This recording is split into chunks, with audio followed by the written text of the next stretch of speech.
നാമം വാഴ്ത്തപ്പെടുമാറാകട്ടെ. ആദരണീയ വൈദിക ശ്രേഷ്ഠർ, ശമ്മാശന്മാർ, കർത്താവിൽ വാത്സല്യമുള്ള മാതാപിതാക്കളെ, സഹോദരി സഹോദരങ്ങളെ,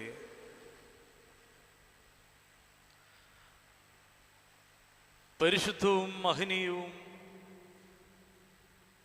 സാരാംശത്തിൽ സമത്വമുള്ളതുമായ പരിശുദ്ധ തൃത്വത്തിൻ്റെ കൃപയ്ക്കും അഭിവൃദ്ധിക്കുമായി നാം പ്രാർത്ഥനയോടും യാചനയോടും ഈ ദേവാലയത്തിൽ ആയിരിക്കുന്നു.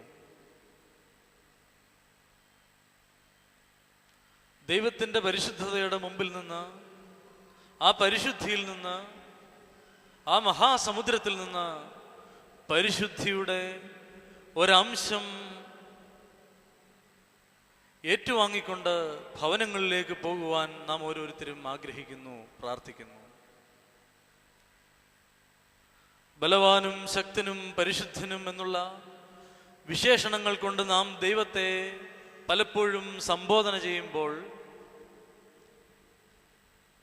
ദൈവത്തിൻ്റെ വിശുദ്ധിയെക്കുറിച്ച് നാം പലപ്പോഴും സ്തോത്രവും പുകഴ്ചകളും നേരുമ്പോൾ, ദൈവത്തിൻ്റെ വിശുദ്ധിയുടെ ആഴം എത്ര എന്നത് നമുക്ക് വ്യക്തമല്ല എന്നുള്ളത് ഓരോ വ്യക്തിക്കും അവരവരുടെ ഹൃദയങ്ങളിൽ വ്യക്തമായി അറിവുള്ളതാണ്. ദൈവത്തിൻ്റെ പരിശുദ്ധിയുടെ ആഴം അളക്കുവാൻ, ദൈവത്തിൻ്റെ വിശുദ്ധതയുടെ ആഴം അളക്കുവാൻ നമുക്കാർക്കും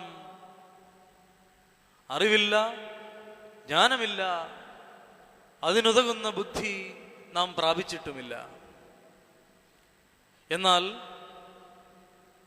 നമുക്ക് മുമ്പേ ജീവിച്ചിരുന്ന പിതാക്കന്മാർ പ്രാർത്ഥനയുടെയും ഉപവാസത്തിൻ്റെയും തപസ്സിൻ്റെയും ഭാഗമായി നേടിയിട്ടുള്ള വിശുദ്ധി നാം അറിഞ്ഞിട്ടുണ്ട്, നാം അനുഭവിക്കുന്നു.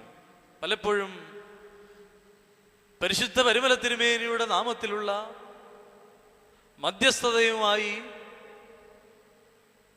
പരിശുദ്ധ പത്രോസ് പൗലോസ് ശ്ലീഹന്മാരുടെ നാമത്തിൽ സ്ഥാപിക്കപ്പെട്ടിരിക്കുന്ന ഈ ദേവാലയത്തിലേക്ക് നാം കടന്നു വരുമ്പോൾ, ദൈവത്തിൻ്റെ വിശുദ്ധിയുടെ ഒരംശം പേറുക എന്നുള്ളതാണോ, വിശുദ്ധിയുടെ ഒരു അംശമെങ്കിലും നേടിക്കൊണ്ട് ഭവനത്തിലേക്ക് തിരികെ പോവുക എന്നുള്ളതാണോ, അതോ ലൗകിക സമൃദ്ധി, ലോകമോഹങ്ങൾ നമുക്ക് തരുന്ന തൃപ്തി, അത് മാത്രം ആഗ്രഹിച്ചുകൊണ്ടാണോ നാം ഈ സന്നിധിയിലേക്ക് വരുന്നത് എന്ന് നമ്മുടെ ഹൃദയങ്ങളോട് നാം ചോദിക്കുക. യാചിക്കുന്ന ഏവനും ലഭിക്കും, അന്വേഷിക്കുന്നവൻ കണ്ടെത്തും, മുട്ടുന്നവന് തുറന്നു കിട്ടുന്നു. അങ്ങനെ എന്തും തരുവാൻ കെൽപ്പുള്ളവനായി, എന്തും തരുവാൻ സന്മനസ്സുള്ളവനായി നമ്മുടെ മുമ്പിൽ നിൽക്കുന്ന ദൈവം, ആ ദൈവത്തോട് നാം ചോദിക്കുന്നത് പരിശുദ്ധാത്മാവിനെ ആണോ, അതോ നമ്മുടെ ലൗകിക സൗഖ്യങ്ങളെ മാത്രമാണോ? ചോദിച്ചാൽ നിങ്ങൾക്ക് പരിശുദ്ധാത്മാവിനെ എത്ര അധികം നൽകുവാൻ എൻ്റെ പിതാവിന് മനസ്സാകുന്നുവെന്ന് നമ്മെ പഠിപ്പിച്ച യേശു തമ്പുരാന്റെ വചനം. പക്ഷേ പലപ്പോഴും ബലഹീനതകൾ കൊണ്ട് ബലഹീനതയുടെ പടുകുഴിയിൽ എത്തപ്പെട്ടിരിക്കുന്ന നാം ചോദിക്കുന്നത് ശാരീരിക സൗഖ്യം, സാമ്പത്തിക സൗഖ്യം, ബൗദ്ധിക സൗഖ്യം, ഇങ്ങനെ നീളുന്ന മാനുഷിക ആവശ്യങ്ങളെ മാത്രം മുൻനിർത്തിക്കൊണ്ടാണ്. നമ്മുടെ ജീവിതത്തെ നാം പരിശോധിക്കണം, നമ്മുടെ ജീവിതത്തിൻ്റെ കുറവുകളെ നാം കണ്ടെത്തണം. ആവർത്തന പുസ്തകം 8-ാം അധ്യായം അതിൻ്റെ 3-ാം വാക്യം ഇപ്രകാരം പറയുന്നു: അവൻ നിന്നെ താഴ്ത്തുകയും നിന്നെ വിശപ്പിക്കുകയും മനുഷ്യൻ അപ്പം കൊണ്ട് മാത്രമല്ല യഹോവയുടെ വായിൽ നിന്ന് പുറപ്പെടുന്ന സകല വചനം കൊണ്ടും ജീവിക്കുന്നുവെന്ന് നിന്നെ ഗ്രഹിപ്പിക്കേണ്ടതിനും നീയും നിന്റെ പിതാക്കന്മാരും അറിഞ്ഞിട്ടില്ലാത്ത മന്ന കൊണ്ട് നിന്നെ പോഷിപ്പിക്കുകയും ചെയ്തു. അവൻ നിന്നെ താഴ്ത്തുകയും അവൻ നിന്നെ വിശപ്പിക്കുകയും യഹോവയുടെ വായിൽ നിന്ന് വരുന്ന വചനം കൊണ്ട് നീ ജീവിക്കുന്നുവെന്ന് നിന്നെ ബോധ്യപ്പെടുത്തുവാൻ വേണ്ടി നിന്റെ പിതാക്കന്മാർക്ക് അവൻ മന്ന കൊടുത്ത് സംതൃപ്തി നൽകി എന്ന് നീ വായിച്ചിട്ടില്ലയോ? ആവർത്തന പുസ്തകം 8-ാം അധ്യായം 3-ാം വാക്യം. ഇത് ഏറ്റവും സുപരിചിതമായി നാം കേട്ടിട്ടുണ്ട്. യേശുതമ്പുരാൻ വിശുദ്ധ നോമ്പിന്റെ ഉപവാസത്തിന്റെ അതിതീക്ഷ്ണമായ 40 ദിനങ്ങൾ മുന്നിടുമ്പോൾ പിശാച് യേശുതമ്പുരാനെ പരീക്ഷിച്ചുകൊണ്ട് ചോദിക്കുന്നു, ഈ കല്ലിനോട് അപ്പമായി മാറുവാൻ കൽപ്പിക്കുക. സാധാരണ മനുഷ്യന്റെ വിശപ്പ് എന്ന വൈകല്യം, നാം വിചാരിക്കും കാലില്ല എങ്കിലാണ് നമുക്ക് വൈകല്യമുള്ളത്, കൈയില്ല എങ്കിലാണ് നമുക്ക് വൈകല്യമുള്ളത്, അല്ലെങ്കിൽ ശരീരത്തിന്റെ ഏതെങ്കിലും അവയവങ്ങൾക്ക് സ്വാധീന ശക്തി ഇല്ലാതെയാവുമ്പോഴാണ് നമുക്ക് വൈകല്യമുള്ളത് എന്ന് നാം ചിന്തിക്കാറുണ്ട്. പക്ഷേ മനുഷ്യന്റെ ഏറ്റവും വലിയ വൈകല്യം എന്തെന്ന് ചോദിച്ചാൽ അത് വിശപ്പാണ് എന്ന് പറയേണ്ടിയിരിക്കുന്നു. പരിശുദ്ധ സ്ലീഹന്മാരുടെ നോമ്പിലേക്ക് പ്രവേശിക്കുന്ന നമുക്ക് 15 നോമ്പ് സഭ അനുശാസിച്ച് നൽകിയിരിക്കുകയാണ്. ഈ 15 നോമ്പിൽ പിന്നീട് സഭ കൽപ്പിച്ചു തന്നിരിക്കുന്ന 25 നോമ്പിലും 50 നോമ്പിലും ഒക്കെ നാം ഭാഗവക്കുകളാകുമ്പോഴും പലപ്പോഴും നാം 15 നോമ്പ് പോട്ടെ, 25 നോമ്പ് വരട്ടെ, അത് നോക്കാം. അത് വരുമ്പോൾ ശാരീരിക ബലഹീനതകൾ, ഭൗതിക ബലഹീനതകളൊക്കെ നമ്മളെ വേട്ടയാടുന്നു. 50 നോമ്പ് നോക്കിയേക്കാം. 50 നോമ്പിൽ പല പല പ്രയാസങ്ങൾ, ബുദ്ധിമുട്ടുകൾ, ഈ ലോകത്തിന്റെ ജീവിതചര്യയിൽ എനിക്കിത് സാധ്യമാകില്ല, അതുകൊണ്ട് 25 ദിവസം കഴിഞ്ഞോട്ടെ, പകുതി നോമ്പ് ഞാൻ നോക്കിക്കൊള്ളാം. അതും കഴിയുന്നു. പിന്നീട് കഷ്ടാനുഭവ ആഴ്ച ഞാൻ പൂർണ്ണമായും ഉപവാസം ഇരുന്നുകൊള്ളാം. ഇങ്ങനെ പോകുന്നു നമ്മുടെ നോമ്പ് നോൽക്കലിന്റെ, ഉപവാസത്തിന്റെ ഒക്കെ പട്ടിക. എന്നാൽ ഇവിടെ ഇരിക്കുന്ന നിങ്ങളെ ഓരോരുത്തരെയും കുറിച്ച് എനിക്ക് വ്യക്തമായി ഹൃദയത്തിൽ മനസ്സിലാവുന്നു, നോമ്പോടും ഉപവാസത്തോടും പ്രാർത്ഥനയോടും കൂടി ദൈവസന്നിധിയിൽ വന്നിരിക്കുന്നവരാണ്.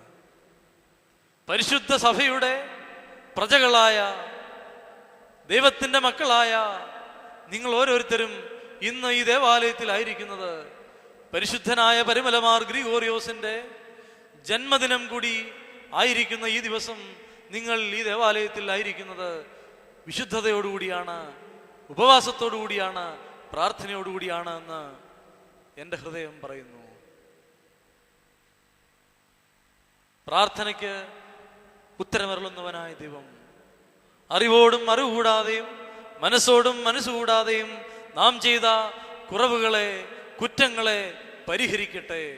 പക്ഷേ ദൈവം, യേശുതമ്പുരാൻ പിശാചിനോട് പറയുന്നു, മനുഷ്യൻ അപ്പം കൊണ്ട് മാത്രമല്ല ദൈവത്തിന്റെ വായിൽ നിന്ന് വരുന്ന സകല വചനങ്ങൾ കൊണ്ടും ജീവിക്കുന്നു. ആഹാരം ഒന്നുകൊണ്ട് നിനക്ക് തൃപ്തി വരികയില്ല, സമ്പത്തൊന്നുകൊണ്ട് നിനക്ക് തൃപ്തി വരികയില്ല, ബുദ്ധി ഒന്നുകൊണ്ട് നിനക്ക് തൃപ്തി വരികയില്ല, നീ ആഗ്രഹിക്കുന്നതിലും വലിയ പാർപ്പിട സമുച്ചയം കൊണ്ട് നിനക്ക് തൃപ്തി വരികയില്ല. ദൈവത്തിന്റെ വായിൽ നിന്ന് വരുന്ന വചനത്തിന് മാത്രമേ നിന്നെ തൃപ്തയാക്കുവാൻ കഴിയുകയുള്ളൂ. പക്ഷേ ഇതെന്തിനാണ് എന്ന് യേശുതമ്പുരാൻ അവിടെ നമ്മളോട് പറയുന്നില്ല. നിങ്ങൾ വായിച്ചിട്ടില്ലയോ? വായിച്ചു നോക്കുക. 8-ാം അധ്യായം 3-ാം വാക്യത്തിൽ പറയുന്നു, അവൻ നിന്നെ താഴ്ത്തുകയും നിന്നെ വിശപ്പിക്കുകയും ചെയ്തത് എന്തിനു വേണ്ടി? നമ്മളെ താഴ്ത്തും. പലപ്പോഴും പരിശുദ്ധ പരിമല തിരുമേനിയുടെയും പരിശുദ്ധ കന്യമറിയാമ്മയുടെയും മധ്യസ്ഥതയിൽ അഭയം പ്രാപിക്കുന്നവർക്ക് ഈ താഴ്മയുടെ, താഴ്ചയുടെ, വിശപ്പിന്റെ, എളിമയുടെ അവസ്ഥയിൽ അവർ നട്ടം തിരിയുന്നവരായിരിക്കും. അങ്ങനെ നട്ടം തിരിഞ്ഞ് മനുഷ്യർ പരിഹസിക്കുന്ന അവസ്ഥയിലെത്തുമ്പോൾ ദൈവത്തെ മുറുകെ പിടിച്ചുകൊണ്ട് ദൈവത്തിന്റെ സന്നിധിയിലേക്ക് കടന്നു വരുവാൻ നമ്മളെ പ്രേരിപ്പിക്കുന്നു. ദൈവത്തിന്റെ സന്നിധിയിലേക്ക് കടന്നു വരുവാൻ നമ്മളെ പ്രേരിപ്പിക്കുന്നത് എന്തെന്ന് ചോദിച്ചാൽ ദൈവം നമ്മളെ താഴ്ത്തി എന്ന നമ്മുടെ ബോധ്യം. പരിശുദ്ധ കന്യമറിയാം സ്ത്രീകളിൽ വെച്ച്, മനുഷ്യജാതിയിൽ വെച്ച് ഏറ്റവും ഉയർത്തപ്പെട്ടവളാണ് എന്ന് നാം പാടുന്നുണ്ട്. അതിനോടൊപ്പം നാം ചേർത്ത് പാടുന്നു, മറിയാമിനെ പോലെ ആരും താഴ്ത്തപ്പെട്ടിട്ടില്ല. വിശുദ്ധ കന്യമറിയാമിനെ പോലെ ആരും താഴ്ത്തപ്പെട്ടിട്ടില്ല. ദൈവത്തിൻ്റെ വായിൽ നിന്ന് വരുന്ന വചനത്തെ സ്വീകരിക്കുവാൻ തുനിഞ്ഞതുകൊണ്ട്, ദൈവത്തിൻ്റെ വായിൽ നിന്ന് വരുന്ന വചനത്തെ ഉൾക്കൊള്ളുവാൻ തുനിഞ്ഞതുകൊണ്ട് താഴ്ചയുടെ മറിയാം പറഞ്ഞു, എൻ്റെ ദേഹി എന്നെ ജീവിപ്പിക്കുന്നവനായ ദൈവത്തിൽ സന്തോഷിക്കുന്നു.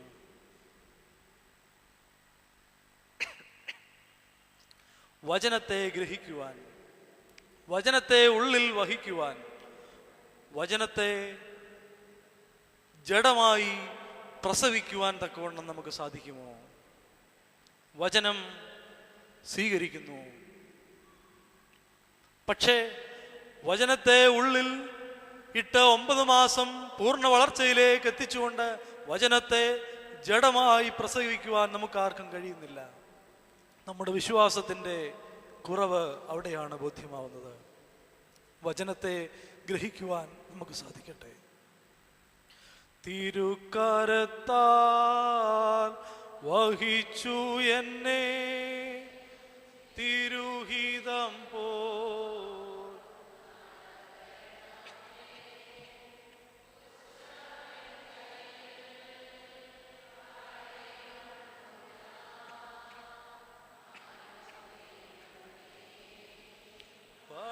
പണിയണമേ കുശവൻ കയ്യിൽ കളിമണ്ണു ഞാൻ അനുദിനം നീ പണിയണമേ നിൻ വചനം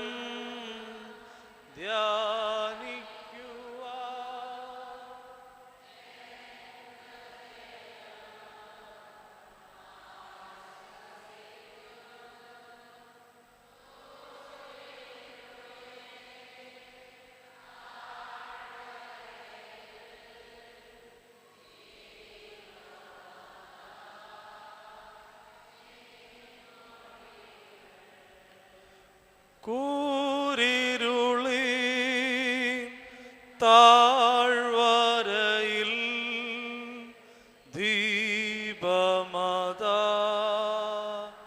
നിൻമൊഴികൾ തിരുക്കരത്താൽ വഹിച്ചു എന്നെ തിരുഹിതം പോൽ നടത്തണമേ.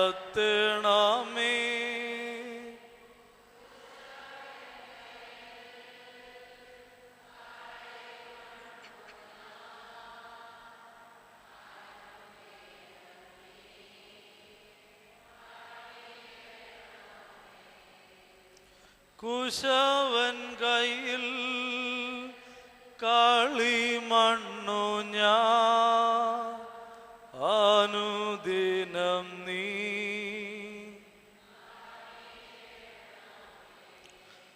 അവൻ നിന്നെ താഴ്ത്തിയത് എന്തിന്? അവൻ നിന്നെ വിശപ്പിച്ചത് എന്തിന് എന്ന് നീ നിന്റെ ഹൃദയത്തോട് ചോദിക്കുക. ഇന്ന് ഈ ദേവാലയത്തിലായിരിക്കുമ്പോൾ എൻ്റെ ദൈവമേ, എൻ്റെ ദൈവമേ, നീ എന്നെ വിശപ്പിച്ചതെന്ത്? എൻ്റെ ദൈവമേ, എൻ്റെ ദൈവമേ, നീ എന്നെ താഴ്ത്തിക്കളഞ്ഞതെന്ത്? എനിക്ക് ഉത്തരം ലഭിച്ചു. എൻ്റെ പിതാക്കന്മാർക്ക് മരുഭൂമിയിൽ വെച്ച് മന്ന കൊടുത്ത ദൈവം നീയാവുന്നുവെന്ന് എന്നെ ബോധ്യപ്പെടുത്തുവാനായിരുന്നു. എൻ്റെ പിതാക്കന്മാർ തിന്നു തൃപ്തരായ മന്ന, അതിൻ്റെ ഉറവിടം സ്വർഗമാകുന്നു എന്ന് അറിയിക്കുന്നതിന് വേണ്ടി എന്നെ നീ വിശപ്പിക്കുകയും എന്നെ നീ താഴ്ത്തുകയും ചെയ്തു. കർത്താവേ, ഞാൻ അറിയുന്നു, ഞാൻ എൻ്റെ ഹൃദയത്തിൽ ഗ്രഹിക്കുന്നു, നിന്റെ വചനം എനിക്ക് ആഹാരമായി തീരുന്നു. നിന്റെ വചനം എന്നെ വിശപ്പിൽ നിന്ന്,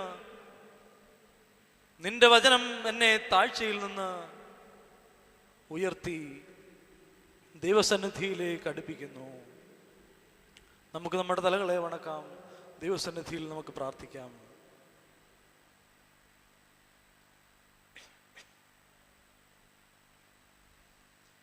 അന്തരീന്ദ്രിയങ്ങളെ ശോധന ചെയ്യുന്നവനായ ഞങ്ങളുടെ ദൈവമായ കർത്താവേ,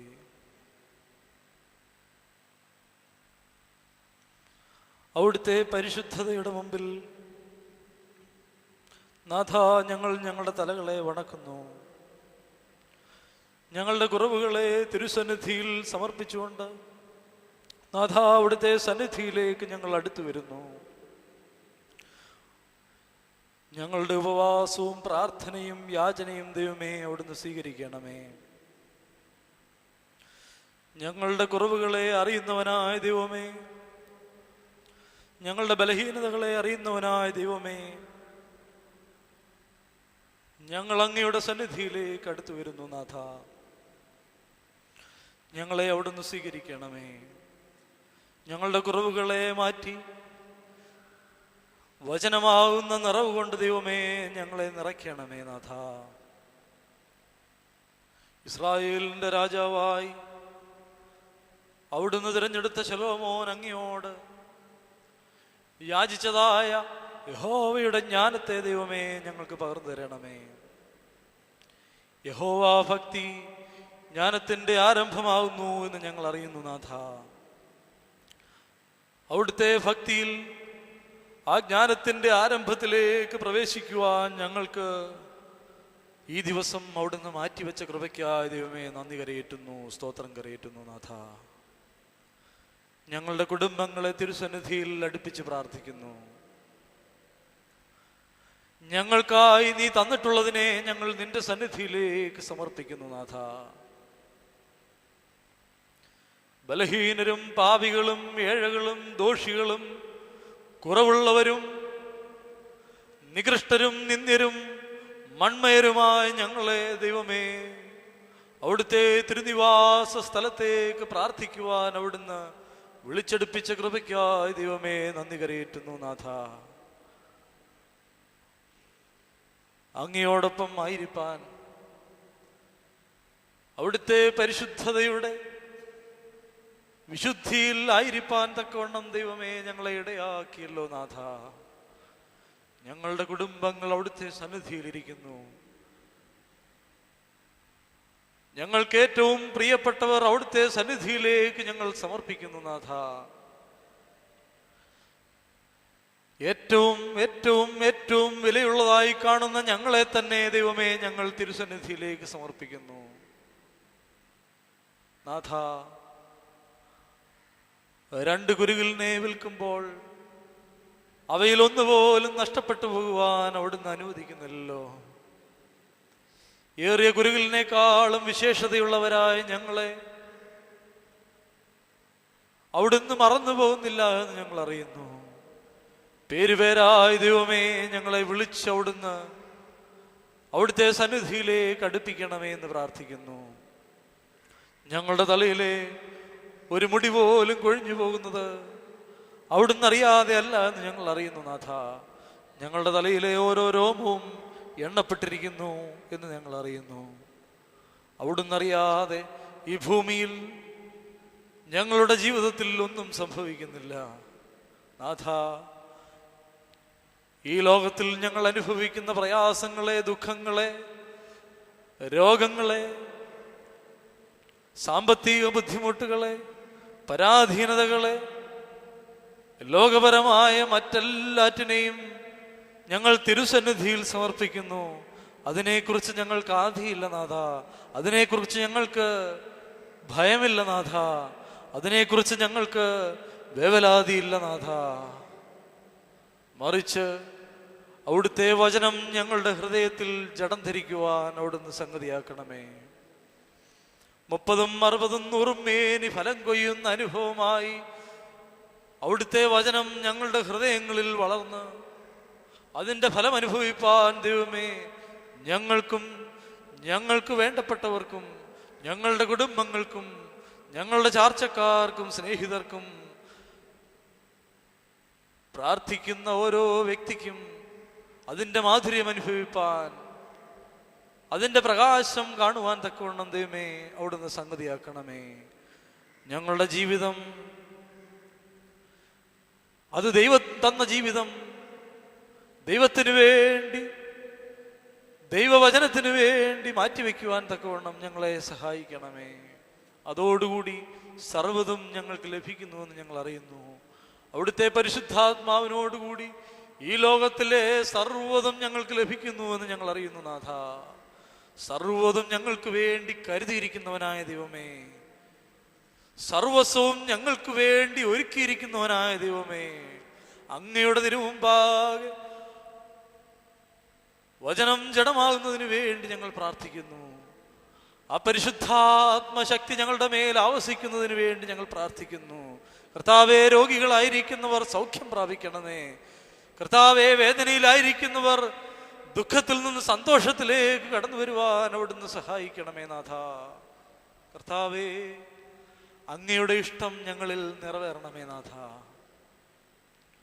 അങ്ങയുടെ തിരുവിഷ്ടം ഞങ്ങളിൽ നിറവേറണമേ. മാനവും മഹത്വവും അങ്ങേക്ക് വേണ്ടിയുള്ളതാകുന്നു.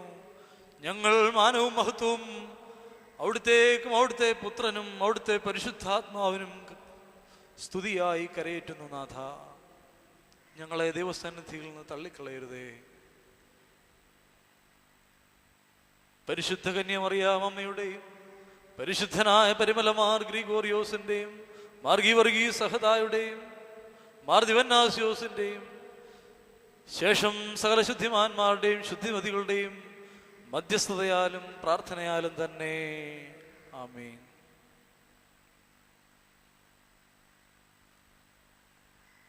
ഈ വചനം ഗ്രഹിക്കുക എന്ന് പറഞ്ഞതിന് ശേഷം 8-ാം വാക്യത്തിൽ യഹോവയാം ദൈവം കൽപ്പിക്കുന്നുണ്ട്,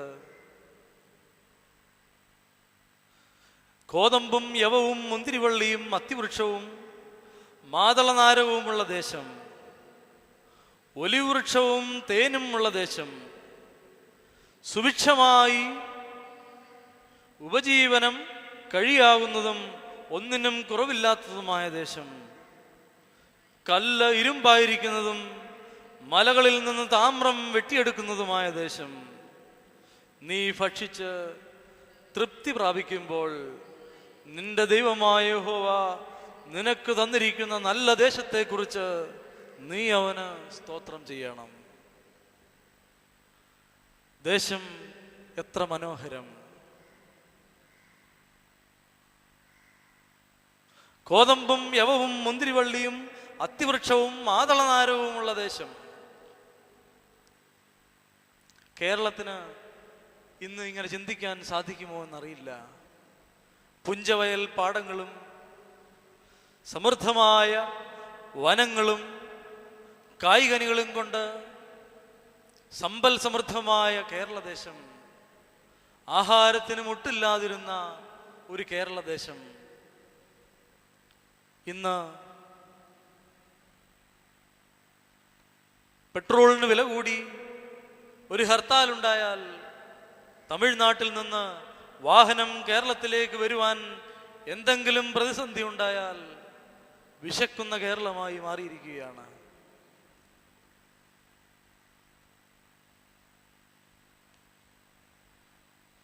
മന്നായും കാടപ്പക്ഷിയും കൊണ്ട് മരുഭൂമിയിൽ പോലും വിശപ്പടക്കിയവനായ ദൈവം, ദൈവത്തിന്റെ സ്വന്തം നാട് എന്ന് പേരിട്ട് വിളിക്കുന്ന ഈ കേരളദേശത്തെ കാണുന്നില്ലേ, അറിയുന്നില്ലേ, നോക്കുന്നില്ലേ എന്ന് നമുക്ക് സംശയം തോന്നിയേക്കാം. പുഞ്ചവയൽ പാടങ്ങൾ നികത്തപ്പെടുന്നു, കൃഷി ചെയ്യുവാൻ ആരുമില്ലാതെ പോകുന്നു. കൃഷി ചെയ്യുന്നവന് കാലാവസ്ഥ പ്രതികൂലമായതുകൊണ്ട് അതിൻ്റെ വിളവ് അനുഭവിക്കുവാൻ സാധിക്കുന്നില്ല. ഒരുത്തൻ വിതയ്ക്കുന്നു, മറ്റൊരുത്തൻ കൊയ്യുന്നു എന്നുള്ള വചനം ഇവിടെ നിവർത്തിയാകുവാൻ സംഗതിയാവുന്നു. നമ്മളെ ചിന്തിപ്പിക്കണം, ഈ ദേശത്തിൻ്റെ പോക്ക് എങ്ങോട്ടാണ്? ഈ ദേശത്തിൻ്റെ ഗതി എവിടേക്കാണ്? നമുക്ക് ഇപ്പോൾ ആഹാരം ലഭിക്കുന്നു, ഇപ്പോൾ ആവശ്യമായതെന്തും പാക്കറ്റുകളിൽ ലഭിക്കുന്നത് കൊണ്ട് നമ്മൾ തൃപ്തരാണ്. പാക്കറ്റുകൾ ഹെലികോപ്റ്ററുകളിൽ, വിമാനങ്ങളിൽ മുകളിൽ നിന്ന് താഴേക്കിടുന്നത് ചില ദേശങ്ങളിൽ നാം പത്രമാധ്യമങ്ങളിലൂടെ, ദൃശ്യമാധ്യമങ്ങളിലൂടെ ഒക്കെ കാണുന്നുണ്ട്. അവിടെ ഒരു പൊതി ചോറിന് വേണ്ടി, ഒരു പൊതി ആഹാരത്തിന് വേണ്ടി മൃഗങ്ങളെ പോലെ, നായ്ക്കളെ പോലെ കടിപിടി കൂടുന്ന മനുഷ്യരെ നാം ദൃശ്യമാധ്യമങ്ങളിലൂടെ കാണുന്നുണ്ട്. ആകാശത്ത് നിന്ന് അഗ്നി ഇറക്കി ദേശത്തെ നശിപ്പിക്കുന്ന ലോക ന്യായാധിപതികളുടെ കാലത്താണ് നാം ജീവിക്കുന്നത്. എന്തുകൊണ്ട് ഇന്ത്യ പാകിസ്ഥാനെതിരെ യുദ്ധം ചെയ്യുന്നില്ല എന്ന് ചോദിക്കുന്നവരുണ്ട്. ഇത്രയേറെ ഉപദ്രവങ്ങൾ ഒരു അയൽ രാജ്യത്ത് നിന്നും ഉണ്ടായിട്ടും എന്തുകൊണ്ട് പ്രതികാരം ചെയ്യുന്നില്ല എന്ന് ചോദിക്കുന്നവർ ക്രിസ്തീയ സമൂഹത്തിൽ, ക്രിസ്തീയ മേഖലയിൽ തന്നെ ഉണ്ട് എന്നുള്ളത് നമ്മളെ വേദനിപ്പിക്കുന്നതാണ്. ബുദ്ധിയോടുകൂടി മാറി നിൽക്കുന്നത് കൊണ്ട്, ബുദ്ധിയോടുകൂടി ഒഴിഞ്ഞു നിൽക്കുന്നത് കൊണ്ട് നാം ഒന്നും ഇന്ന് ആഹാരത്തിന് വേണ്ടി കടിപിടി കൂട്ടുന്നില്ല. ഒരു പൊതി ചോറിന് വേണ്ടി നാം കടിപിടി കൂട്ടുന്നില്ല. നമ്മൾ ഇവിടെ വന്നപ്പോഴുള്ള നമ്മുടെ ആഗ്രഹം തുലവും തുച്ഛമാണ്. നമ്മളുടെ ഭാര്യ, നമ്മളുടെ ഭർത്താവ്, നമ്മുടെ മക്കൾ, നമ്മുടെ മാതാപിതാക്കൾ, 2, 4, 6 വിരലിൽ എണ്ണാവുന്ന അംഗസംഖ്യയുള്ള കുടുംബങ്ങളെ കുറിച്ച് മാത്രം ഓർത്തുകൊണ്ടാണ് നാം പലപ്പോഴും ദേവാലയത്തിലേക്ക് കടന്നു വരുന്നത്. പലപ്പോഴും സ്വന്തം ഭാര്യയെയോ സ്വന്തം മക്കളെയോ കുറിച്ച് ഓർക്കാതെ സ്വന്തത്തിനു വേണ്ടി മാത്രം നടക്കുന്നവരുണ്ട്. അവർ ദേവാലയങ്ങളിലല്ല, മദ്യഷാപ്പുകളിലും ചൂതുശാലകളിലും ഇരുന്ന് തങ്ങളുടെ ജീവിതം പാഴാക്കിക്കൊണ്ടിരിക്കുന്നു. അങ്ങനെയുള്ളവർക്ക് വേണ്ടി ഇവിടെ കണ്ണുനീരോടുകൂടി പ്രാർത്ഥിക്കുന്നവരുണ്ട്.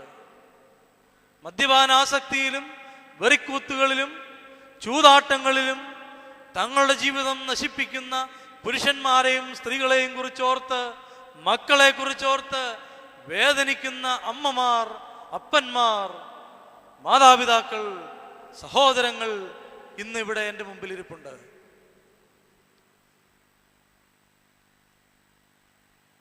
ദാരിദ്ര്യം കൊണ്ട് കഷ്ടപ്പെടുന്നവർ എൻ്റെ മുമ്പിൽ ഇരിപ്പുണ്ട്. രോഗസൗഖ്യത്തിന് വേണ്ടി കണ്ണുനീരൊഴുക്കുന്നവർ എൻ്റെ മുമ്പിൽ ഇരിപ്പുണ്ട്. നിങ്ങൾ എൻ്റെ മുമ്പിലല്ല, പരിശുദ്ധിയുള്ള ദൈവത്തിൻ്റെ മുമ്പിലാണ് ഇരിക്കുന്നത്. ആ പരിശുദ്ധ ദൈവത്തിൻ്റെ വചനം നിങ്ങളെ സൗഖ്യമാക്കും, നിങ്ങളുടെ കുറവുകളെ നികത്തും, നിങ്ങൾക്ക് ആവശ്യമുള്ളത് തരുവാൻ തക്കവണ്ണം ശക്തനാണ്. നിന്റെ കൃപ എനിക്ക് മതി, നിന്റെ ശക്തി ബലഹീനതയിൽ തെളിഞ്ഞു വരുന്നു. പൗലോസ്ലീഹ പറഞ്ഞു, ദൈവമേ നിന്റെ കൃപ എനിക്ക് മതി, നിന്റെ ശക്തി എൻ്റെ ബലഹീനതയിൽ തെളിഞ്ഞു വരുന്നത് ഞാൻ കണ്ടിട്ടുണ്ട്. എനിക്ക് ഹൃദയത്തിൽ ഒരു ശൂലം നീ തന്നിട്ടുണ്ട്, ഒരു കുറവ് നീ തന്നിട്ടുണ്ട്. പൗലോസ്ലീഹ അഗ്രഗണ്യനായിരുന്നു. പാണ്ഡിത്യം കൊണ്ട്, സമ്പത്ത് കൊണ്ട്, അന്നത്തെ കാലത്തെ കുലമഹിമ കൊണ്ട് ഏത് പരീശന്മാരിലും ശ്രേഷ്ഠനായ പരീശൻ, റോമാ പൗരത്വം കൊണ്ട് ശ്രേഷ്ഠനായവൻ. അവൻ പറയുന്നു, നീ എനിക്ക് വിശപ്പ് തന്നിട്ടുണ്ട്, നീ എന്നെ താഴ്ത്തി, നീ എനിക്ക് ഒരു ശൂലം തന്നിട്ടുണ്ട്. അതുകൊണ്ട് എനിക്ക് വിശ്വാസത്തോടുകൂടി പറയുവാൻ സാധിക്കും, നിന്റെ കൃപ എനിക്ക് മതി, നിന്റെ ശക്തി ബലഹീനതയിൽ നിന്നും തെളിഞ്ഞു വരുന്നതാണ്. മാതളനാരവുമുള്ള ദേശം, കോതമ്പും യവവും അത്തിപ്പഴവുമുള്ള ദേശത്ത് വസിക്കുമ്പോൾ നാം ഓർത്തുകൊള്ളണം, സുഖസമൃദ്ധമായ സാഹചര്യങ്ങളുള്ളപ്പോൾ നാം ഓർത്തുകൊള്ളണം, ഈ ദേശം തന്ന യഹോവയെ നീ സ്തുതിക്കുവാൻ മറന്നു പോകരുത്. ഈ ദേശം നിനക്കായി വിഭാഗിച്ചു തന്ന യഹോവയെ സ്തുതിക്കുവാൻ നീ മറന്നു പോകരുത്. അവിടെയാണ് വിശുദ്ധ വചനം നമ്മളെ ഓർമ്മിപ്പിക്കുന്നത്, ദൈവത്തിൻ്റെ വായിൽ നിന്ന് വരുന്ന സകല വചനങ്ങൾ കൊണ്ടും ജീവിക്കണമെന്ന്. വചനം കൊണ്ട് ജീവിക്കുന്നവരും വചനമില്ലാതെ ജീവിക്കുന്നവരും തമ്മിലുള്ള വ്യത്യാസം. 33 വയസ്സ് പ്രായമുണ്ടായിരുന്ന 2 ചെറുപ്പക്കാരുടെ ജീവിതത്തിൽ നിന്ന് നമുക്കത് വ്യക്തമാവുന്നതാണ്. 33 വയസ്സുകാലം മാത്രം, 33 വർഷക്കാലത്തെ ജീവിതം എന്ന് പറയുന്നത് വളരെ തുച്ഛമായി ഈ ജീവിതത്തിൽ നമുക്ക് എണ്ണുവാൻ സാധിക്കുന്നതാണ്. യേശുതമ്പുരാൻ പരസ്യ ശുശ്രൂഷ ആരംഭിച്ചപ്പോൾ 30 വയസ്സായിരുന്നുവെന്ന് വചനത്തിലൂടെ നാം വായിക്കുന്നുണ്ട്. 3.5 വർഷക്കാലം പരസ്യ ശുശ്രൂഷ, ചുരുങ്ങിയ കാലം. പക്ഷേ യോഹന്നാൻ ശ്ലീഹ പറയുന്നു, എഴുതിയാലും ഈ ലോകത്തിലുള്ള പുസ്തകങ്ങൾ മുഴുവൻ എഴുതിയാലും അതിൽ ഒന്നും നിറയുകയില്ല ദൈവത്തിൻ്റെ ഈ 3.5 വർഷക്കാലത്തെ അത്ഭുതങ്ങൾ, പ്രവർത്തനങ്ങൾ. യേശുതമ്പുരാൻ BC യെയും AD യെയും വിഭാഗിച്ചുകൊണ്ട് ജനിക്കുന്നതിന് 300 വർഷങ്ങൾക്ക് മുമ്പ് ജീവിച്ചിരുന്ന അലക്സാണ്ടർ എന്ന ലോകപ്രശസ്തനായ ചക്രവർത്തി, അലക്സാണ്ടർ ദ ഗ്രേറ്റ് എന്ന് ലോകം പാടിപ്പുകഴ്ത്തിയിരുന്ന, ചരിത്രം പാടിപ്പുകഴ്ത്തിയിരുന്ന അലക്സാണ്ടർ ചക്രവർത്തി, അദ്ദേഹം ഈ ലോകം മുഴുവൻ തൻ്റെ കാൽ കീഴിലാക്കുവാൻ വേണ്ടി ഓടി. ഈ ലോകം മുഴുവൻ തൻ്റെ കാൽ കീഴിലാക്കുന്നതിന് വേണ്ടി പടയോട്ടങ്ങൾ നടത്തി. ആ പടയോട്ടങ്ങൾക്കൊടുവിൽ തിരിഞ്ഞു നോക്കുമ്പോൾ കടന്നു വന്ന പ്രദേശങ്ങൾ മുഴുവൻ തൻ്റെ അധികാര സീമയിൽ വരുത്തുവാൻ അദ്ദേഹത്തിന് കഴിഞ്ഞു. തിരിഞ്ഞു നിന്ന് സന്തോഷിച്ച് മുന്നോട്ട് പോയി. 32-ാം വയസ്സിൽ രോഗാതുരനായി, മരണാസന്നനായി ശയ്യയിൽ കിടക്കുമ്പോൾ അദ്ദേഹം പറഞ്ഞു, ഞാൻ മരിക്കുമ്പോൾ നിങ്ങൾ എൻ്റെ കരങ്ങൾ ശവമഞ്ചത്തിന് വെളിയിലേക്ക് മലർത്തിയിട്ടിരിക്കണം. ശവമഞ്ചത്തിന് വെളിയിലേക്ക് അലക്സാണ്ടർ ചക്രവർത്തിയുടെ കരങ്ങൾ മലർത്തിയിട്ടിരിക്കണം. അത്ഭുതം തോന്നി. സ്തുതിപാഠകന്മാർക്ക്, സേവകന്മാർക്ക്, സ്നേഹിതർക്ക്, വാത്സല്യനിധികൾക്ക് അത്ഭുതം തോന്നി, ഭയം തോന്നി. എന്തിന്? ഒരു കാര്യം, ഇനിയുമെങ്കിലും എൻ്റെ ജീവിതം നോക്കി ലോകം പഠിക്കണം. ലോകം മുഴുവൻ കീഴടക്കിയവനായ അലക്സാണ്ടർ ഒന്നുമില്ലാത്തവനായ ഈ ലോകത്തിൽ നിന്ന് ഈ 32 വർഷക്കാലത്തെ ജീവിതത്തിന് ശേഷം തിരികെ പോകുന്നുവെന്ന് ലോകം കാണണം, ലോകം അറിയണം. ലോകം അത് മനസ്സിലാക്കുമ്പോൾ എൻ്റെ ജീവിതം തൃപ്തമാകും. നിരാശനായി ഈ ലോകം മുഴുവൻ നേടിയിട്ടും നൈരാശ്യതയുടെ പടുകുഴിയിൽ കിടന്നുകൊണ്ടാണ് അലക്സാണ്ടർ ചക്രവർത്തി ഇത് പറയുന്നത്. ലോകം മുഴുവൻ നേടിയവനായ അലക്സാണ്ടർ ഒന്നുമില്ലാത്തവനായി ഈ ലോകത്തിൽ നിന്ന് പോകുന്നു. എന്നാൽ 33.5 വർഷക്കാലം ഈ ലോകത്തിൽ ജീവിച്ചു. ആകാശത്തിനും ഭൂമിക്കും മധ്യേ മഹാപുരോഹിതന്മാരാൽ തള്ളപ്പെട്ട, അധികാരികളുടെ ചവിട്ടേറ്റ് തുപ്പലേറ്റ്, ആകാശത്തിനും ഭൂമിക്കും മധ്യേ ഒരു കുരിശിൽ തൂങ്ങപ്പെടേണ്ടി വന്ന നമ്മുടെ കർത്താവായ ദൈവം തമ്പുരാൻ അവിടെ കിടന്ന് നിലവിളിക്കുന്നു, എൻ്റെ ദൈവമേ, എൻ്റെ ദൈവമേ, നീ എന്നെ കൈവിട്ടതെന്ത്? എൻ്റെ ദൈവമേ, എൻ്റെ ദൈവമേ, നീ എന്നെ കൈവിട്ടതെന്ത്? നിരാശയുടെ പ്രാർത്ഥനയായിരുന്നില്ല അത്. അലക്സാണ്ടർ പ്രാർത്ഥിച്ചതുപോലെയുള്ള നിരാശയുടെ പ്രാർത്ഥനയായിരുന്നില്ല അത്. ഓരോ യഹൂദ മാതാവും തൻ്റെ കുഞ്ഞിനെ, കുഞ്ഞുമകളെ, കുഞ്ഞുമകനെ കുഞ്ഞുനാളിൽ ദൈവമേ എന്ന് വിളിക്കുവാൻ പഠിപ്പിച്ചപ്പോൾ, യഹോവേ എന്ന് വിളിക്കുവാൻ പഠിപ്പിച്ചപ്പോൾ പഠിപ്പിച്ചിരുന്ന പ്രാർത്ഥന, ഏത് പ്രതിസന്ധിയിലും, ഏത് തകർച്ചയിലും, ഏതവസ്ഥയിലും നിന്നുകൊണ്ട് വിളിക്കുവാൻ ഉതകുന്ന ഇമ്പമാർന്ന പ്രാർത്ഥന, മാധുര്യമാർന്ന പ്രാർത്ഥന, സ്വർഗം തുറക്കുന്ന പ്രാർത്ഥന. സ്വർഗം തുറന്ന് ദൈവശക്തി ചിറകടിച്ച് ആവസിക്കുന്ന പ്രാർത്ഥന. എൻ്റെ ദൈവമേ, എൻ്റെ ദൈവമേ, നീ എന്നെ കൈവിട്ടതെന്ത്? കുഞ്ഞുങ്ങൾ വളരും, വലുതാവും. അവരുടെ കൗമാരവും യുവത്വവും ഒക്കെ കഴിഞ്ഞ് അവർ ജീവിതത്തിലേക്ക് കടക്കുമ്പോൾ തകർന്നു പോകാതിരിക്കണമെങ്കിൽ ഇന്ന് പല യുവാക്കളുടെയും യുവതികളുടെയും ജീവിതം ചെറുപ്രായത്തിൽ തന്നെ തകർന്നടിയുമ്പോൾ പലരുടെയും ജീവിതത്തിന്റെ ഉദാഹരണം കൊണ്ട് നമുക്കറിയാം. ഗൾഫിൽ വളരെ വലിയ ജോലി ഉണ്ടായിരുന്ന, വളരെ വലിയ ബിസിനസ് ഉണ്ടായിരുന്ന ഒരു വ്യക്തി നമ്മൾ പത്രമാധ്യമങ്ങളിലൂടെ വായിച്ചറിഞ്ഞതാണ്. ഒരുപാട് സമ്പത്തുണ്ടാക്കി. ആ സമ്പത്തുകൾ ധൂർത്തമായ രീതിയിൽ ചിലവഴിച്ചപ്പോൾ അവന് കടം പേറി. ഒരുപാട് കടത്തിൽ നിക്കക്കണ്ണിയില്ലാതെ അവൻ ഗൾഫിൽ നിന്ന് നാട്ടിൽ വന്നു. നാട്ടിൽ ഒരു പദ്ധതി ആസൂത്രണം ചെയ്തു. ഒരു സുഹൃത്തിനെ കൂടി കണ്ടെത്തി ഒരു ജുവലറി മോഷ്ടിക്കുക. എറണാകുളത്ത് 2 ഫ്ലാറ്റ്, വയനാട്ടിൽ 300 ഏക്കർ സ്ഥലം ഒക്കെ ഉണ്ട്. എങ്കിലും കടം. അതിൻ്റെ പിന്നിൽ അവനൊരു പ്ലാൻ ഉണ്ടാക്കുകയാണ്, ഒരു ജുവലറി മോഷണം. പെട്ടെന്ന് കടങ്ങളെല്ലാം വീട്ടാം. വ്യാമോഹം നല്ലത്. പദ്ധതി ഇങ്ങനെയായിരുന്നു. ജനത്തിരക്കേറിയ കോട്ടയം നഗരത്തിൽ ജുവലറിയിലേക്ക് കടക്കുക, ഒരു വെടിവെച്ച മുഴക്കുക. അപ്പോൾ സ്തബ്ധരാകുന്ന മനുഷ്യരുടെ ഇടയിൽ നിന്ന് 6 സെക്കൻഡുകൾ കൊണ്ട് സ്വർണ്ണാഭരണങ്ങൾ തൻ്റെ സഞ്ചിയിലേക്ക് ഇടുക. വീണ്ടും ഒരു വെടിവെച്ച കൂടി. എല്ലാവരും സ്തബ്ധരാകുന്നു. ആ സമയം വെളിയിൽ ഇറങ്ങുന്നു. വെളിയിൽ വെച്ചിരിക്കുന്ന വാഹനത്തിൽ പോകുന്നു. പിന്നീട് അടുത്ത വാഹനത്തിൽ കയറ്റിവിടുവാനുള്ള ശ്രമം. ഇങ്ങനെ പദ്ധതിയെല്ലാം ആസൂത്രണം ചെയ്തു. എല്ലാം നടന്നു. പക്ഷേ ബസ്സിൽ കയറിയപ്പോൾ ഇയാൾ വളരെ വിയർത്തിരിക്കുന്നു. ഇയാളുടെ മുഖം കണ്ടിട്ട്